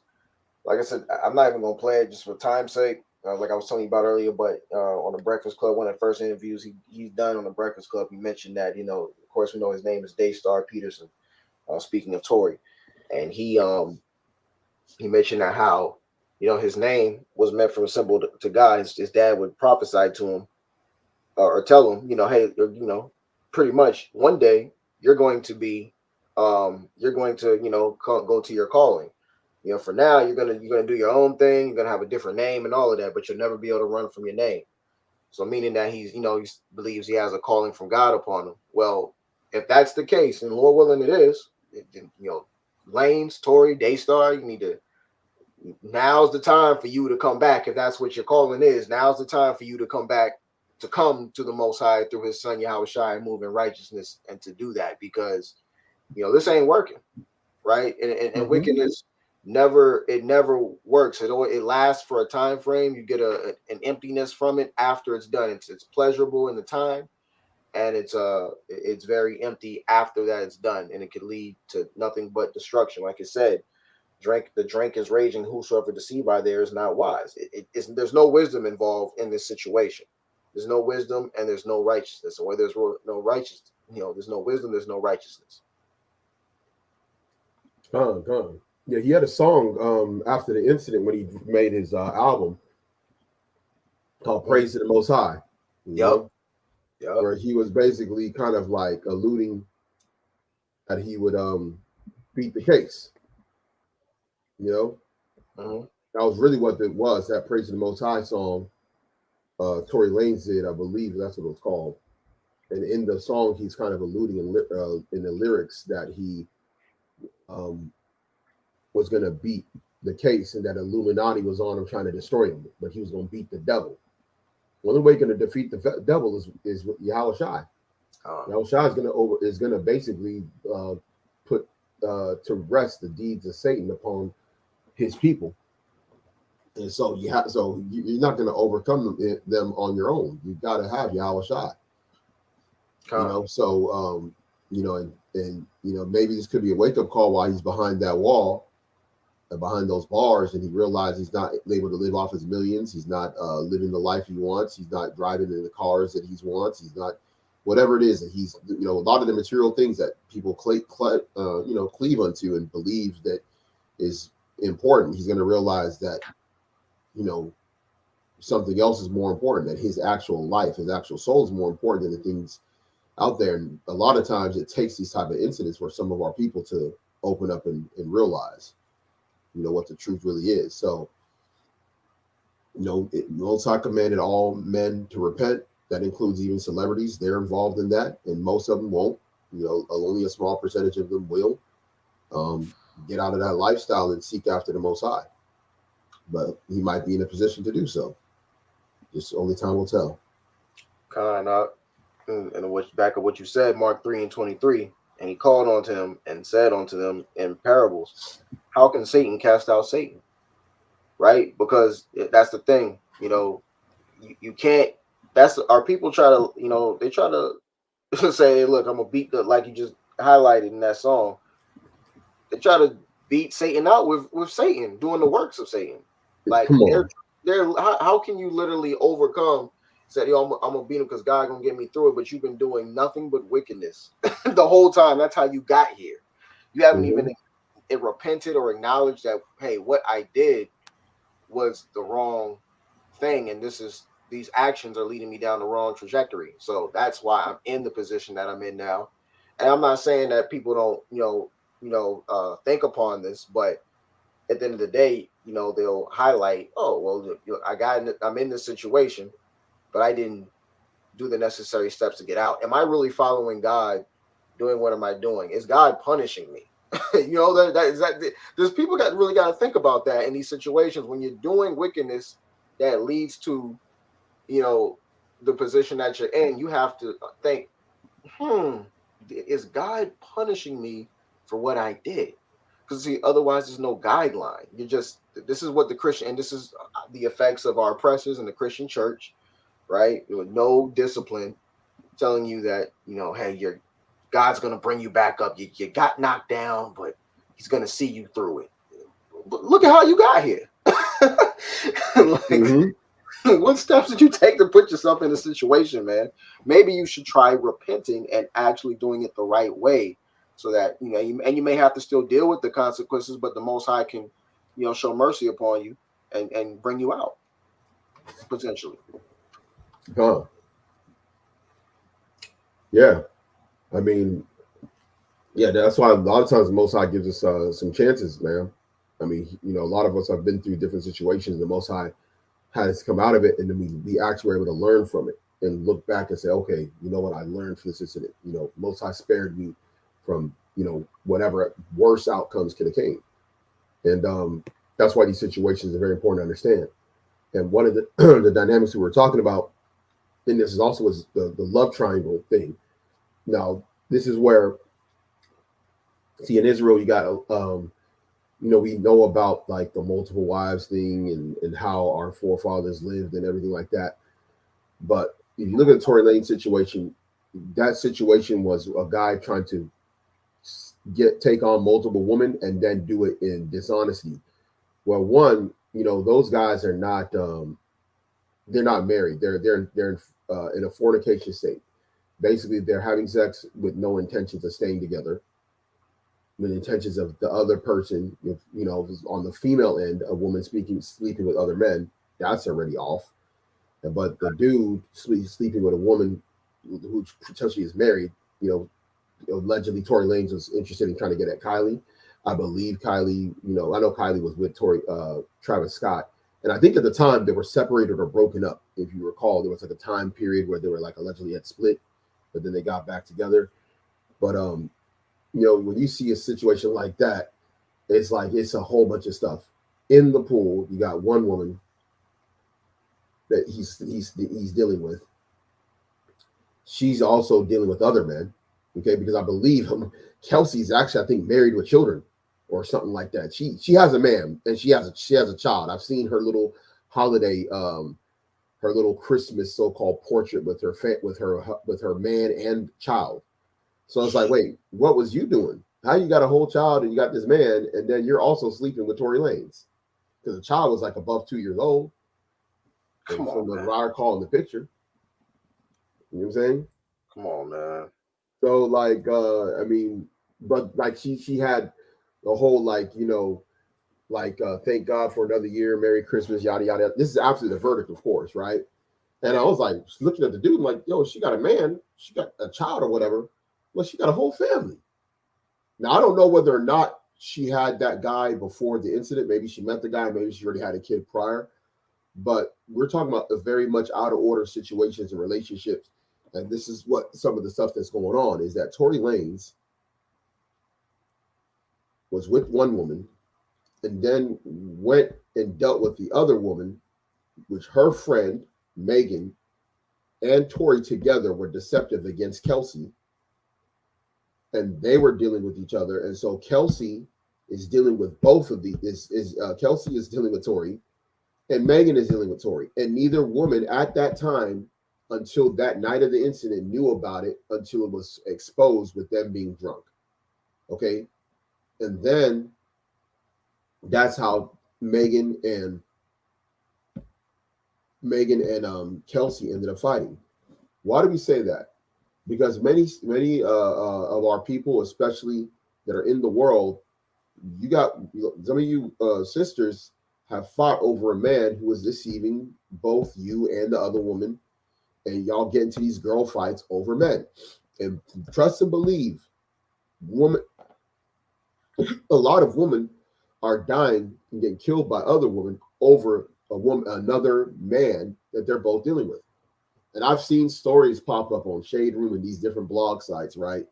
Where like they'll have a story about a woman killing another woman over a man, and these women will be so upset in the comments. I'm like, oh, why she died over some dude? He gonna go get another woman, and you in jail, and she dead. He gonna go run off to another woman. They so upset. But when men die, these women ain't got nothing to say. The only people that are saying something is the men. The men are saying you died over another man's woman or whatever. So a lot of times people are just bringing these type of things on themselves. And this is one of the reasons why people have to operate in honesty. And these people, Kelsey and Megan, were not really true friends. Kelsey was providing something to Megan, and Megan was providing something to Kelsey as to why they were together. Why am I saying that? Because this is not the first time that Megan had done this behind Kelsey's back, which is the reason why it escalated into a fight. And this fight of two drunken women escalated with a drunken man ended up putting himself involved. And then the outcome is he's been charged with 3 counts, found guilty, and he's a convicted felon at this point. And now his career is done. So whatever it is that he had planned is done with. Now, how many years he's going to get? He's going to be able to appeal. He'll get convicted. Then he'll later try and appeal and overturn the case. But if the people that have it out for him want him gone, there's nothing he can do. You got something? Well said. I will read this. This is the book of Hosea 4:14. I will not punish your daughters when they commit whoredom, nor your spouses when they commit adultery. For themselves are separated with whores, and they sacrifice with harlots. Therefore, the people that doeth not understand shall fall. So look at that, man. And the Most High, because again, the tabernacles, right? He's dealing with the men, like as you mentioned earlier. Most High is dealing with us. So it's like this, right? It's like on a team. Anybody that looks at sports, they're gonna look to the leader of the team. If it's maybe football, for the sake, since it's Sunday, you're dealing with a quarterback. More often than not, you're gonna look at 2 people. You're gonna look at the head coach and the quarterback on the team before you look at anybody. More often than not, because those are the presumed leaders on the team. When you take an L, the quarterback is highly scrutinized and over right, in terms of the win. You know what I'm saying? They're overly credited and they're over scrutinized for the loss. So when you win, you get more credit than you probably deserve, more than likely. Or when you're lost, you're taking more of the blame than you actually deserve. It's so much of a team sport. But it's the same way. We're here. The Most High is giving the righteous judgment, you know, because the men have the authority. So he's looking at us. He's looking at the men as the lead. So when you're taking the hit, hey, the fall is gonna fall directly on the men spiritually, and that's why he's saying even here, you know, he said, I'm not at this particular time, I'm not gonna punish your daughters when they commit whoredom. No, because guess what? We as a people, you know, we're still doing in the wrong as a whole collective. Like you said, Tory Lanez is not like he was being the saint. You know, he was out here getting himself caught into these situations. He wasn't using wisdom, right? And he wasn't cleaving on to righteousness. Right. So when you do that, you're getting involved. You know, again, you're getting involved here. It's look at Megan Thee Stallion. She's gonna be okay. Right? Unless some sort of miraculous hit takes place, you know, most I can flip it how you want to. But as it currently stands, she's going to be all right. You know what? Kelsey, it looks like she's going to be all right herself as well. No one's really coming at Kelsey. So the women are not getting punished for these situations. But guess who is? You know? So. Yep. I mean, we're not saying that Tory didn't shoot the gun. However, there was evidence that showed that the DNA wasn't on of the gun wasn't on him. Come on. It had 4 people. I think it had 4 different DNAs, 2 females, 2 males, and neither one was conclusive as to showing Tory Lanez. However, there was gunpowder that was shown on Kelsey and Tory Lanez, according to the lawyer, right? So why hasn't Kelsey wasn't implicated as a potential suspect or shooter? And why? Because they didn't know the motivation behind what led to the gunshots being fired, right? And that's because both women basically lied initially about what happened, and later on it was exposed that there was a fight because there was actually a guy who was a witness that saw 2 women fighting. Okay. And this was before the shots went off.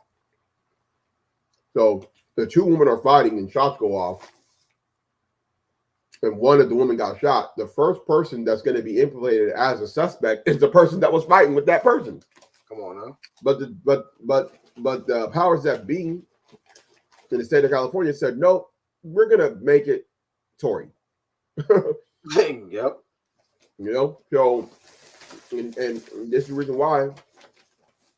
You know, you got to think about it when you're spiritual.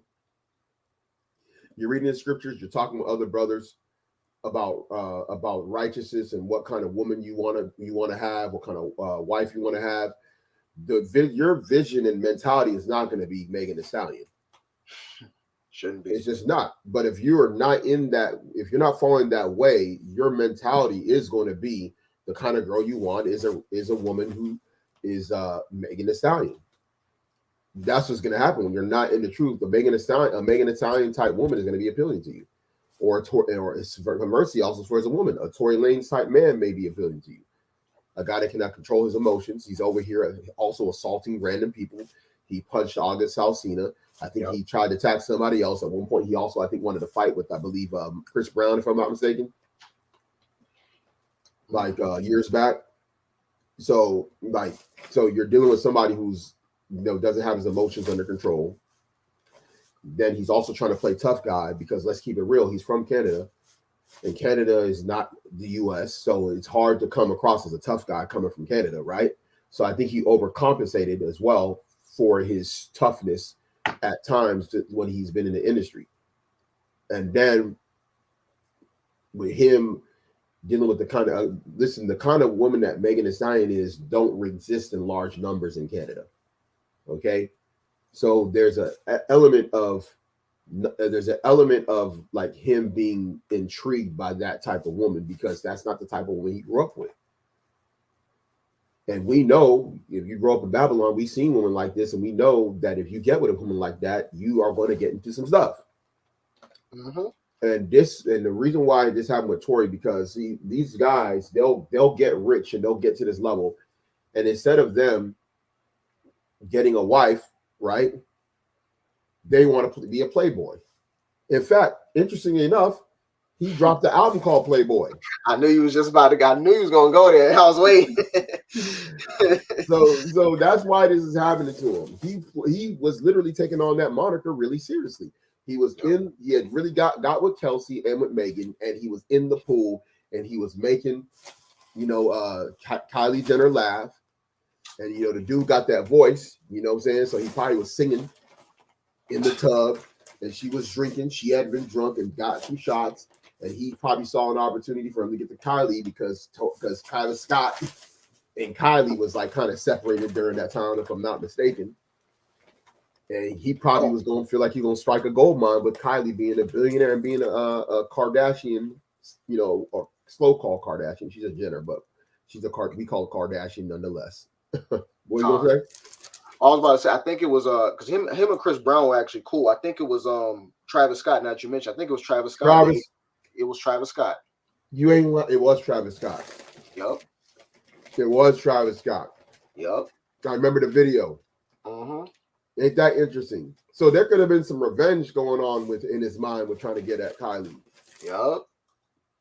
You see a lot of stuff unfolding, What was his motivation? And this is one of the reasons why, this society, these men that get to this level, and instead of them just getting married, which, listen, there's a lot of issues with marriage in this society, and there's a lot of things that men like that of that stature can lose by getting married. Let's keep it real. However, these guys are not going to seek out these alternatives, right? You're not going to become a passport bro and go get a traditional woman from overseas who's not going to think about leaving you because she comes from a culture where they don't leave men. You know what I mean? Mm-hmm. They're not going to think about that. You know what I'm saying? See, a man like him, if he was married to a traditional woman, he's not running out there. He's not running out there with two ratchets. Exactly. This is part of the reason why, this is one of the protections of marriage, in a situation. Because if you're going to be a playboy like Tory Lanez is, then you're going to get caught up in some stuff. Because being a playboy means you're going to be dealing with a lot of women's issues. Okay, I mean, you saw what happened with Drake. Drake had to put hot sauce in his thing, in his rubber. Yep. Another woman just accused him of trying to fly her out, and it was a lie. That just happened, last week. This is what happens when a man's not married and he's got this money and fame. You're gonna have these issues. Look at Nelly. Nelly was accused of this incident with a woman, out in I think Seattle or something like that. Look at the situation with Snoop Dogg. He's still running around chasing after women. He had this incident where one of those loudmouth thoughts on Instagram ended up basically, exposing him being with her at a hotel. And he got to go and answer and go back home and all that stuff. This is what happens when you're just dealing with all these women, man. There's not many righteous women on this, in this Babylon. There's not many. So you're going and just dealing with random women. You're going to get dirty. You're just going to get dirty. Mm-hmm. You're not going to come out unscathed just dealing with, let's get that, bro. Hold on. Let's get this real quick. Go on, let me get this real quick.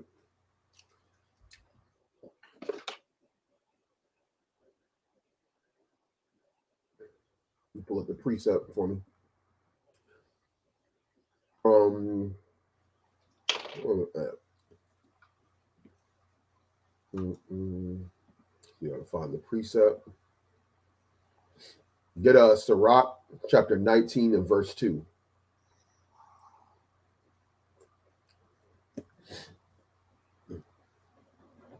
This is a perfect one. Sirach 19 and 2. Wine and women will make men of understanding to fall away, and he that cleaveth to harlots will become impudent. Mm-hmm. Yep. Meaning that person will become shameless. That's what happened with Tory. The wine is the excess wine. Don't get silly. Somebody might get silly in their mind thinking that wine is wicked. Tells you one of the essentials of man in life is wine. It's about wine, meaning the mixture of getting drunk and with woman will make men of understanding fall away. And he that cleaveth to harlots will become impudent. This is Tory. Those women in the Most High's eyes are harlots. You just got to keep it real. You know, this is what it is. The Most High views their behavior as being harlots. He clave to them, and bam, he got what he got. What he got. Okay, and he was drunk with these women. But Satan comes right there and says, "Oh, I got a good situation that I could do something with." He's rubbing his hands like Birdman. The Most High talking about, can I get him? Go ahead and get it. You got something to say? Oh yeah, no, that's facts. That's how it is. Hey, like you said, man, it's a roaring lion, man. This is Hebrews 13:4. Marriage is honorable in all, and the bed undefiled. But whoremongers and adulterers, God will judge. And that whole situation was full of whoremongering, adultery. Because you brought that up, I didn't even know. I didn't even know that Kelsey had was married to someone. Granted, a lot of you really look at our whole. She has a man. She has a man. She has a whole family. She has a child or children and she has a man. Which, like it was like the Christmas outfits. Okay, come on. So and really now in the worldly aspect of because of how Esau has done his this culture, right? Yeah, they're not married, so to speak, of going and getting a piece of paper, but in our eyes, right, they would be married. So so that's just that, and see that's the confusion that's being done with here, because and that's another reason for people that want to say, oh, sex, having that physical intimacy doesn't solidify marriage. We're not saying that we never have said that you don't go through other steps to get to that point, as far as just making sure you're proving a friend and such and a third. But for anyone who other Israelites want to use the doctrine of, oh yeah, no, sex does not mean marriage. Well, this is what you're inviting when you make these type of statements. When you make this doctrine, that's what you make to happen. Yeah. To continue to fornicate, and continue, and they do it for life, man, until the point where they get old enough to the point where it's not appealing anymore, or they can't do it anymore, or they're dead. So that's what it's eventually just gonna roll out to. When we make these type of statements, that's why it says that's why we got to deal with things. Things got to be done decently and in order in the Most High way. A man can have more than one wife, but if you're gonna do it, you got to do it in the ways of Yahawashi, not this whole single, I can, hot girl type. That's all it's gonna do is lead to death, man. Or living like an Andrew Tate lifestyle, where he promotes being with multiple women, but you're just sleeping with random women, and they go and sleep off with somebody else. They're not with you, and it's cleaving into you in the marriage. This is where that whole people just like don't believe. Now we forgot about one guy in this whole thing that we didn't mention this whole time. Megan Thee Stallion's so-called boyfriend, Party, who was embarrassed by the details that came out that all of these rappers and athletes were smashing his woman. See? He was embarrassed by that. Okay, and then he had to go and act show a brave face with his statement, saying how he's saddened by the way that Megan is being portrayed, and that he supports her as a woman, and blah blah blah blah blah. And so he had to basically just save face, but he knows where his bread is buttered at the end of the day. Okay. That's why he ain't going nowhere right now until he either gets a break or she breaks with him. Hey, don't be surprised to see him go off and sleep with. Look, you best believe because look, man, deal with that. You best believe he's gonna be looking for some revenge in some type of way. You think it's gonna slip? Like he's just being, like you said, he's just being smart about it. Like if it's liable that he may try to go and take revenge and sleep with someone else. You never know. You never know the situation. When you're dealing with the world, anything goes. This is brother Yahusop, Ecclesiastes 7:28. That's a good one. I was thinking about pulling that myself. That's a good one. Which yet my soul seeketh, but I find not. One man among 1,000 have I found, but a woman among all those have I not found. And those are very, very, very low odds of finding a righteous one, as Solomon was writing. Those are very low chances of finding a real one. That's least in going into this, man. It's hard to find a real one. One man among 1,000 and no woman among those 1,000. So that means you got to go deeper into more numbers. You got to go into millions, billions before you. Yeah. Gotta get to 10,000. And how did Solomon know this? Solomon had 1,000 wives and concubines sold. And out of all the ones that he had, none of them was right. Come on. So that tells you the rarity, of a righteous woman. She's not found even one among 1,000. And this is back in the ancient world, but as far as a woman that's going to basically do right for him full way, doesn't mean that there was no good woman or women that weren't doing what they needed to do as wives. Right. But it's just the standard in which a man that he found one among 1,000. That means one out of every 1,000 men are good. Or, you know what I'm saying?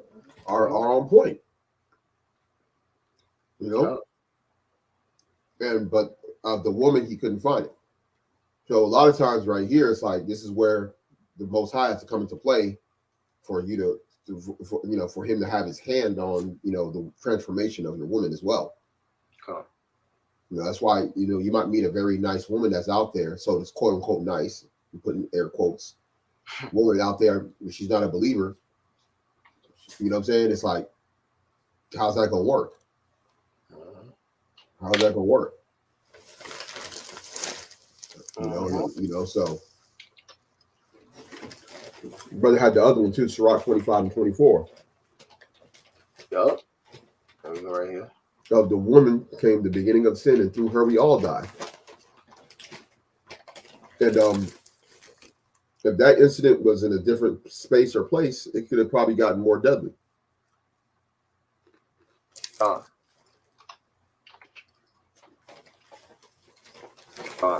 Satan uses a wayward woman gets used by Satan as a bait to destroy the people around. Yep. God. Go when you watch these movies, man, you'll see men dying really over women. You go to watch Minister Society, all them guys died over women, bro. The people that died in that movie died over women. Go look at the beginning. Old Dog killed the 2 store clerks over his mama. Because they said they feel sorry for his mother. 2 people died. Cain's cousin that got carjacked, he died over a woman. How do we know that? Because the only reason why he bought a BMW was so he can attract women. Look at that. You go further on in the movie, towards the end, Cain died over a woman. He slept with a woman. The woman got pregnant. She was known to run around. She wanted him to be the baby daddy when she got pregnant. He said, wasn't the baby daddy. I can't be because I had the rubber on. She got upset.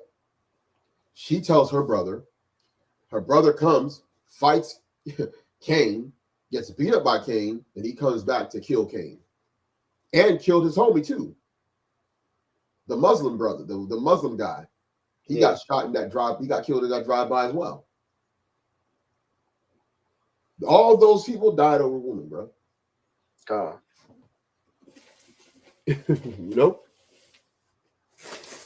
That's how Satan uses it.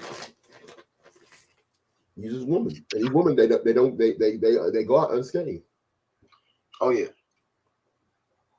And that's what you deal with. You're not dealing with that order. You're dealing with women just to be out here, like you mentioned many times, right? Satan is up top if you're not dealing with the proper order. Yahweh being the top, Yahweh Shai being there next up, and then you got to follow that lead. But if you're not doing that, you got Satan, especially the woman. You letting the woman run on top of you. There goes Satan. You know, you got to make sure they got to run under your regimen. You know what I'm saying? They got to run under your authority because you're running under the proper authority yourself. This is Second Corinthians chapter 6 verse 14. Be ye not unequally yoked together with unbelievers. For what fellowship have righteousness with unrighteousness? For what communion have light with darkness? Now, say if a brother, and because this happens too, right? Because you want to have a woman by your side, but she got to be moving on the pathway of righteousness. You can't just deal with someone that's just out here and because hey, look, you got other religions and you'll see people that are Islam to deal with Christianity, so-called Christian believers, and vice versa, whatever the case may be. They'll go ahead and do that, but the scriptures tell you to be unequally yoked. There's certain stipulations that let you do that. Now, it's one thing, of course, if you come into this, there's scriptures that deal with that. You go to 1 Corinthians 7, right? But we're talking about a new brother and a new sister walking in this thing, and you coming in, you fresh, you know what I'm saying? You just gotta stay in the pathway and let the Most High provide it for you, because coming out here and seeking any of these because they may be Israel, they look good, or whatever the case may be out here in the world, you just trying to rock. And you trying to do your thing, and they're trying to do their thing while you're doing your thing. It ain't gonna mix, man. And that's what's accepted. That's actually the relationship that men are being told to accept. They're being told to accept independent women. And men are backing track from that, man. That's why they have the modern woman versus the traditional woman. That's the war that's going on right now in social media. And men are saying they want traditional women, and they're going to go across the world to find it if they have to. That's how bad it has gotten. And men are being shamed for not dealing with the modern woman. They're being shamed into dealing with the modern woman that doesn't want to listen. They don't want to follow underneath the man. They believe that we're in a partnership and not in a marriage where a man is leading. And that's why these women are not happy. They're not satisfied, but they think that they know what they want, but they don't know what they want. That's Satan telling them that this is what's going to make you happy. And that's why there's prediction that by 2030, that about 50-something% of all women in prime marriage age, between 20, I believe 20 years old and 25 years old and 44, are going to be unmarried, are going to be unmarried, and never be married and never have children. And they're certain of this based on the trajectory of how women are moving. So women are not even going to be fulfilling their role from a spiritual perspective of what the Most High wanted women to be. And that's going to just continue to lead to the destruction of this society, which, is ordained anyway. But ultimately, that's one of the problems. And if a woman is not in her right and proper purpose, she's never going to be really truly fulfilled. If a woman knows her purpose as a woman and understands the importance of fulfilling her role and purpose, then she's going to see that why the Most High willed her to be a woman to begin with. Come on. So, did you already read Proverbs 31:3? I didn't. Cause y'all was up posting some fire out here, man. I'll go back to that real quick, and then we'll go to that Tobit 4:12. Proverbs 31:3. Give not thy strength unto woman, nor thy ways to that which destroyeth kings. And that's man. That's exactly what it does, man. You're giving your strength unto a woman. That's why we're warned not to do these things, right? Give the ways these ways destroyeth kings. It is fact. That is a fact that has happened over history, biblically and secularly. You could look at like we just gave out some examples, in which this stuff destroys kings, destroys men of men, man. When they give their strength onto a woman. So you got to make sure you hold on to that. Yeah. What is something that kings wear that regular men don't wear? You got no crowns, man. So your crown tells you, Paul says, told Timothy, let no man take thy crown. Come on. The elect men, when they get delivered, they're going to get crowns in their head. Come on. So What are the things that can cause you to lose your crown, to lose yourself from being crowned, all right, as a king, is giving your strength unto a woman. So if you give your strength unto a woman and you let her lead you, then you already lost your crown. Con. You got something to say? Nah, Con, that's right on. That's right on. That's right on. A lot of people don't even realize. I'm just talking to community in general. A lot of people don't even realize that's happening. You know what I'm saying? But you're just going with the flow with it. This is a thing that is happening, man. And you know, for all the teaching of, you know, hey, look, make sure, you know, these precepts are nothing like new. A lot of people bring them out, but that's where it comes to, you know it, but now you gotta work, you gotta apply these things to make sure this is what's being held, especially in the times we're in now, man. More than ever. Yep. Right. Hey, look, the other precept the brother brought out, man, Tobit 4:12, beware of all whoredom, my son, and chiefly take a wife of the seed of thy fathers, and take not a strange white woman to wife, which is now thy father's tribe, for we are the children of. Now, even so, even with this, right, dealing with not with the strange woman, right, not with the heathen, but also strange woman. A strange woman could be a Megan Thee Stallion. Strange woman can be a Kelsey. They Israel, you know, but at the same token, they strange because they're not. Because when we take these scriptures in the further, right, you put your Yahawashi lens on. If you're not walking and moving, if she's not moving in the way of a godly woman, hey, she's a strange woman, man, because she's in the way of she's moving as the way of a heathen. So she's making herself likened to a heathen anyway. She's become strange, and that's what the Most High is talking about when he's dealing with us, right? He does that. He's done that with us. We've made. He tells us all the time. What he tells us, he said, "You made them so. You made us strange onto us, man." Let's get a precept on that.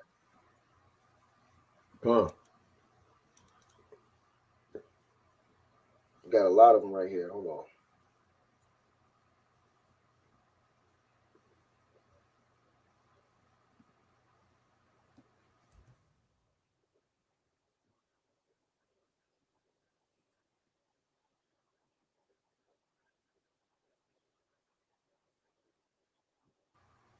This is what happened in let's go to First Maccabees 1:38. Insomuch that the inhabitants of Jerusalem fled because of them, whereupon the city was made an habitation of strangers, and became strange to those that were born in her, and her own children left her. You know, so hey, look, and that's what happened when we fled on, made a covenant with the heathen. That's what happened, bro. We made ourselves strangers. We became likened unto heathen, man. The ways of the Gentiles. A strange, what do you say, a strange vine? Yeah, called a degenerate vine of a strange tree unto me. Yeah, because that's one of the things that we have to understand is that on a spiritual angle, there's going to be a woman that's a believer. You know, you could be a so-called, you know, you could be you're from the tribe of Benjamin, and you met a woman from the tribe of Benjamin. You're just speaking hypothetically, but she's an idolater. She's practicing witchcraft. You think that's what the Most High is talking about? Nope. The seed of thy fathers tells you that those that are the household of faith is of the seed of Abraham. So you're looking for the woman that's of the household of faith, meaning the ones that basically that believes. She's coming from that seed of faith that was promised unto Abraham, because not everybody that came out of Abraham, Isaac, and Jacob are of that household of faith. Right? So, like you said, Megan Thee Stallion, she's a heathen woman. In the eyes of the Most High, she's a heathen. Same with Tory. He was a heathen too. Yep. So I mean, because you got in Israel, you got these people that just are, you know, they're looking at outward appearance, or they're looking at what they view as modern day race or nationality or ethnicity, and that's like what they view as what this scripture is talking about. But further on, when you understand the true understanding, like be not unequally yoked with non-believers, right? A non-believer is someone that can be an Israelite, that doesn't believe in the gospel. Yep. And even to go further, a non-believer can be someone who knows that they're an Israelite and they don't believe in the gospel. Mm-hmm. So a lot of times people be thinking like, oh, I met this brother, and this brother, he's in this group. He's in Sakari, or he's in Wi-Fi. He's in Sons of Thunder. And I'm going to go talk to this guy. I'm going to go marry this guy. No, you're made yourself unequally yoked with a non-believer, because now when it comes to trying to keep the Sabbath, he's going to keep it in the lunar. When it comes to talking about pathway to salvation, he's going to say all Israel going to be saved. Oh, my goodness. I'm going to have to get the bombs. I'm going to have to get the bombs on here for as many of the bombs you just dropped. This shot's fired. But it's true. It is true. I mean, we're saying this for truth's sake. That is exactly what it is. Because of the deception of he's an Israelite, she's an Israelite, everybody's an Israelite. Hey, let's all get along, Israelite kumbaya, and don't get me wrong, we don't hate, we don't want to go to hate our people. It's for the Most High that the people would be saved. But at the end of the day, we know that's not going to happen. And that's the whole, you see it in the Gospels, you see it further on in the journey of the apostles. It's just not going to happen. People are not going to believe in Yahawashi, truly and wholeheartedly believe in Yahawashi. There's got to be those that are going to say, Lord, Lord, call him Lord, Lord. Haven't I done many works in thy name, right? But at the end of the day, they haven't come back onto him and accepted him as their righteousness, via, a lot of things we've talked about. They just truly haven't accepted Yahawashi by their action, but just by their lips, right? It's Jeremiah chapter 2:21. Yet I have planted thee a noble vine, wholly a right seed. How then art thou turned into the degenerate plant of a strange vine unto me? And that's what it is. He's a righteous seed, and that righteous seed is talking about the children of the children of the Most High, who are believers, now revealed to be believers of his only begotten Son, the Lord and Savior Yahawashi HaMashiach. That's the righteous seed. And the degenerate plant, the strange vine, is everybody else. Everybody else, no matter whether they know who they are at this point or they don't care about who they are, and they don't consider. And like you said, they're continuing in their wickedness and just living their life until it's over with. Whichever way you take of it, now maybe one side may be closer than the other, theoretically speaking, but at the end of the day, closer isn't enough if you don't accept Yahawashi. If you don't accept him wholeheartedly, it is what it is. You're still a strange vine. Now, if you want to prove that, go to John chapter 15. So go to John chapter 15 and start at the top. See, because the thing about it is, if you're not part of this vine, the proper vine, you're not part of what the Most High wants. Okay. So you can read it down to go down to verse 6. So read down to verse 6. Yeah. John 15 from the top. I am the true vine, and my Father is the husbandman. Every branch in me that beareth not fruit, he taketh away. Every branch that beareth fruit, he purgeth it, that it may bring forth more fruit. Now ye are clean through the word which I have spoken unto you. Abide in me, and I in you. As the branch cannot bear fruit of itself except it abide in the vine, no more can ye except ye abide in me. I am the vine, ye are the branches. He that abideth in me, and I in him, the same bringeth forth much fruit. For without me ye can do nothing. If a man abide not in me, he is cast forth as a branch, and is withered, and men gather them and cast them into the fire, and they are burned. Look at that, man. And that's what, like you said, he also John goes right there with John 10 being him. He's the door. So he's letting you know in many different ways, many different parables, different examples for you to know. Hey, look, he is the way, right? That's why we always tie everything to Yahawashi, because he is the way, and that's the way the Most High set it up. You gotta believe in the Son, man, and you gotta move as his son. You got to abide as him, right? You got to walk as he would walk in all ways, right? So you're dealing with just obviously an example of the people that we've gone over. That isn't it, and then even further, right? You gotta believe in Yahawashi full wholeheartedly. We know people. There's plenty of people that'll try to justify using John 15:3 to tell you don't need to follow all the ways of Yahawashi, if you know what I mean. Which via baptism is one thing. We're not going to make that a whole case, but that's just part of it. Like, you're clean through the word which I have spoken unto you, and so that means now you don't have to do as Yahawashi did, which is totally asinine because in the word he mentions being baptized. This is totally asinine. So it's just one of the things, one of the many things, and people are going to get destroyed for not following Yahawashi. That's just what it comes down to, and we see the results of not following Yahawashi and how we're getting here. We got back to where we are, back to where we were, as a people, just being caught in the wickedness and getting back into, after Yahawashi left the earth, just all falling apart and seeing how we act as Gentiles, even in this truth, even the so-called truth of knowing that you're an Israelite, right? So it's a lot of deception involved in this thing, man. So we just got to follow the way, man, and just understand it's very small pickings, in this thing. Once you narrow it down even further, because if you're the person you're looking at to be a potential partner is not into being into Yahawashi, then that should already tell you that, well, they can't be with you. God. Yeah, bro. Come on. The brother had a couple of more precepts, which kind of the continuation of that Tobit 4 and 12.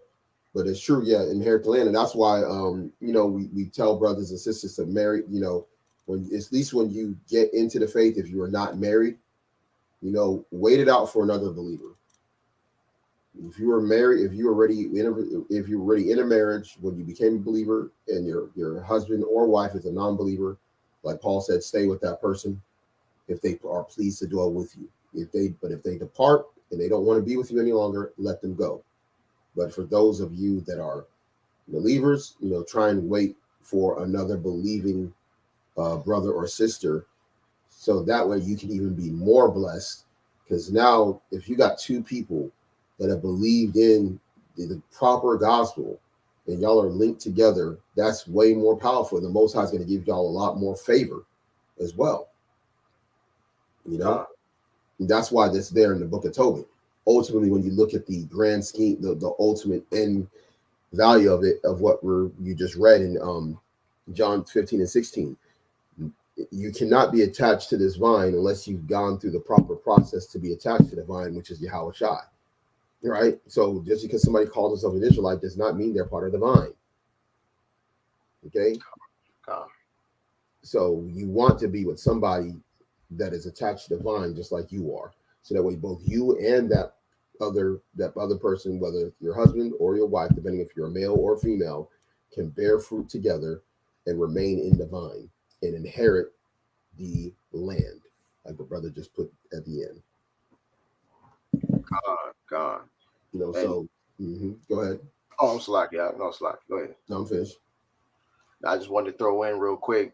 We're also, disclaimer, we're not obviously saying, right, because even Paul warned, there's still going to be trouble in the flesh because we're in the flesh and we're not, we're not perfected. We're not walking in, we're striving for perfection. We're on the walk to perfection. But hey, it happens. We're in the flesh. So we're going to have, moments of weakness in this thing, man. But so we're not saying that just because you're with a believer doesn't mean that you're not going to have moments of your trouble. As Paul wrote, you'll be in trouble in the flesh. That's why it's best, if you can abide as he did, be to yourself, right? Mm-hmm. But you're not sinning if you get married, and you get married, right? Just understand that that's going to be there, but it definitely gives you the best case scenario. The Most High knows all of us, and whether he needs who they need a help meet or not, for the man and for the woman. So he'll put them together. And if that's the case, you will definitely be in the best track, and the Most High can help y'all grow together, right? As one flesh, you know what I'm saying? Versus you being one flesh with a wicked woman or a wicked man, you know what I'm saying? Going on the opposite. Y'all going on two different pathways, and more than likely one of y'all is going to get dragged, especially if it's a woman, because of being the weaker vessel. Chances are you get dragged down with it, so we just, hey, you got to cleave to the righteousness. Remember always to keep righteousness and wisdom. So I'm gonna go to Sirach chapter 1 verse 20. The root of wisdom is the fear of the Lord, and the branches thereof are long life. And that's still talked about. That's again, put that Yahawashi lens on, even when he's not there. Like the brother mentioned, the grand scheme of things, the grand totality of it is Yahawashi. So anytime we're dealing with them branches, those branches are connected to the vine, which is Yahawashi. Those lead to long life, the root of wisdom, right? That's where we get our wisdom, knowledge, and understanding. Gone.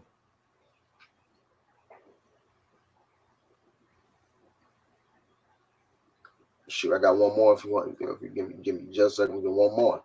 One that everybody knows very well, right?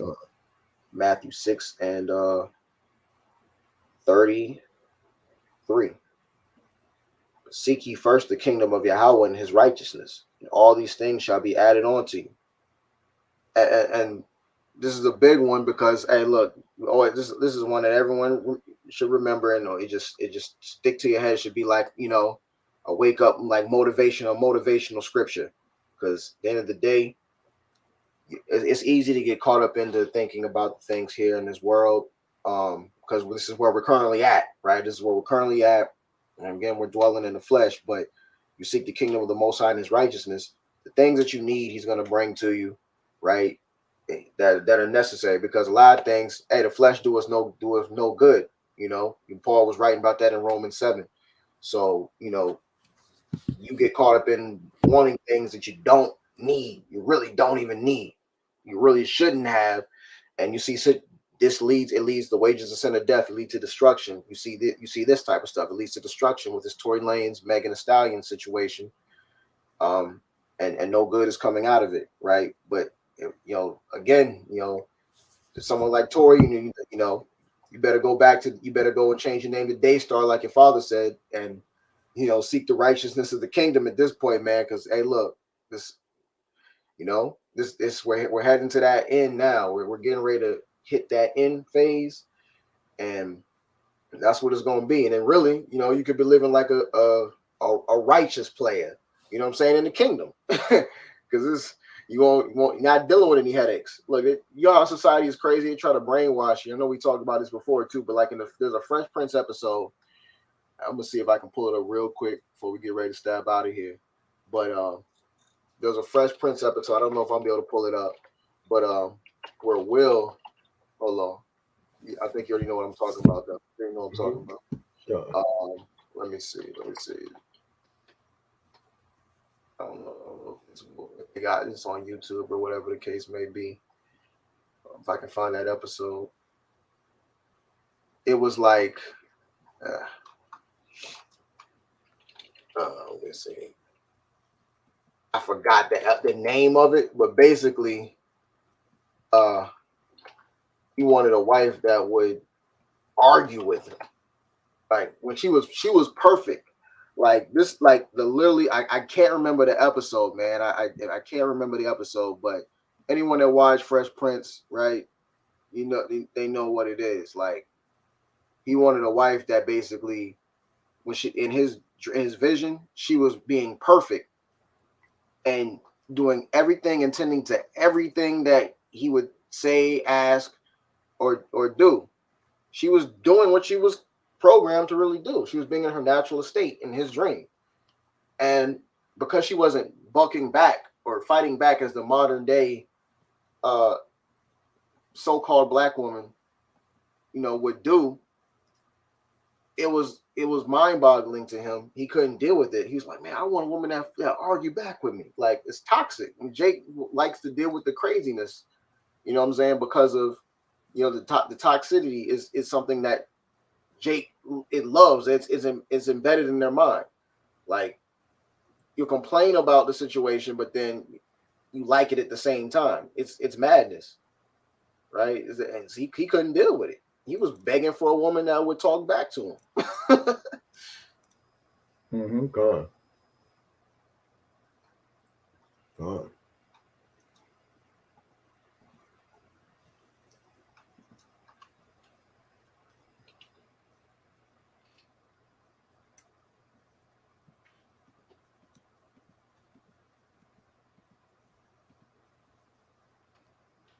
You have anything at?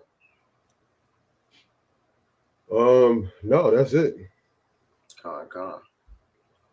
Yeah, I'm about to find that scene. I cannot find it. I got to find the episode first. But yeah, y'all, if y'all know, you know, man. So shoot, man. Yes, but man, that was a good little stream. You know, hopefully this is edifying for y'all brothers and sisters, and you know, a lot of little lessons that was packed in there in this situation.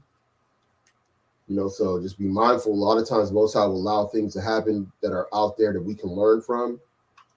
You know, so that way we don't have to go through that, right? So we can also, it's also a lesson for other people as well. I mean, I think even a lot of our people are learning from this thing, you know, that are not in, we're talking a lot of non-believing brothers and sisters. What I mean by non-believing, people that don't know that they're Israel, at least from that level.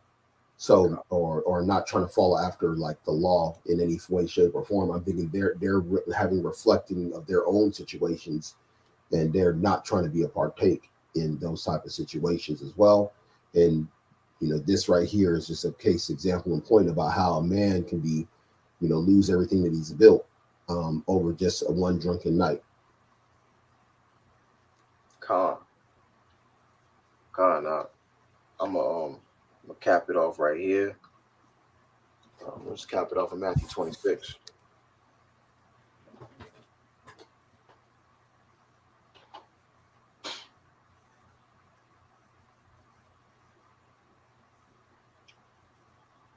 Now, when Yahushua was in Bethany in the house of Simon the leper, there came unto him a woman having an alabaster box of very precious ointment, and poured it on his head as he sat at meat. But when his disciples saw it, they had indignation, saying, to what purpose is this waste?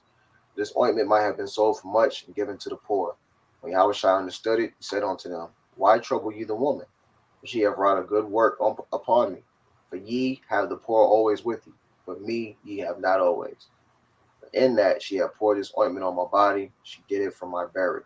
Verily I say unto you, wheresoever this gospel shall be preached in the whole world, there shall also that this woman have done be told for memorial of her. And with that, we want to give all praises, honor, and glory to Yahweh, Bashem Yahawashi. Peace and blessings to the hopeful elect that are scattered throughout the four corners of the earth, learning and or teaching this gospel in truth and sincerity, diligently waiting on the second coming of our Lord and Savior Yahushua Mashiach to return, and Lord willing, deliver us from this wicked captivity that we're in as of right now, and the end is coming soon. So we're going to continue to pray, stay in prayers, and special shalom to our brothers and sisters that tuned in, and we'll tune in later on. Shalom. Yahbashim Yahshai Barakatham. Yahbashim Yahshai Barakatham.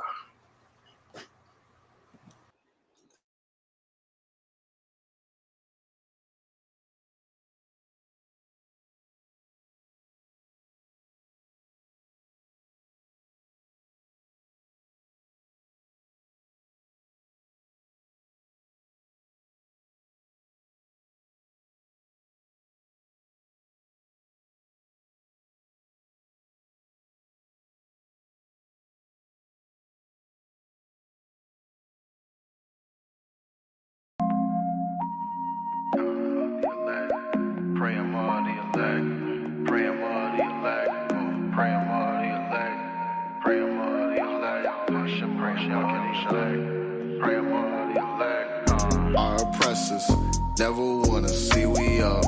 Psalms 83, you know they plotting, scheming up. I'm so sick of this world, I can't say it enough. Praying that Yahweh Shai will come and clean me up, beat me up. beam me up. Praying that Yahawashi will clean me up. Beam me up, beam me up. I'm so sick of this world, can't say it enough. Smile on my face might make you think I'm happy, but I ain't. I lose my voice. If I had the time to voice all my complaints, look at my people.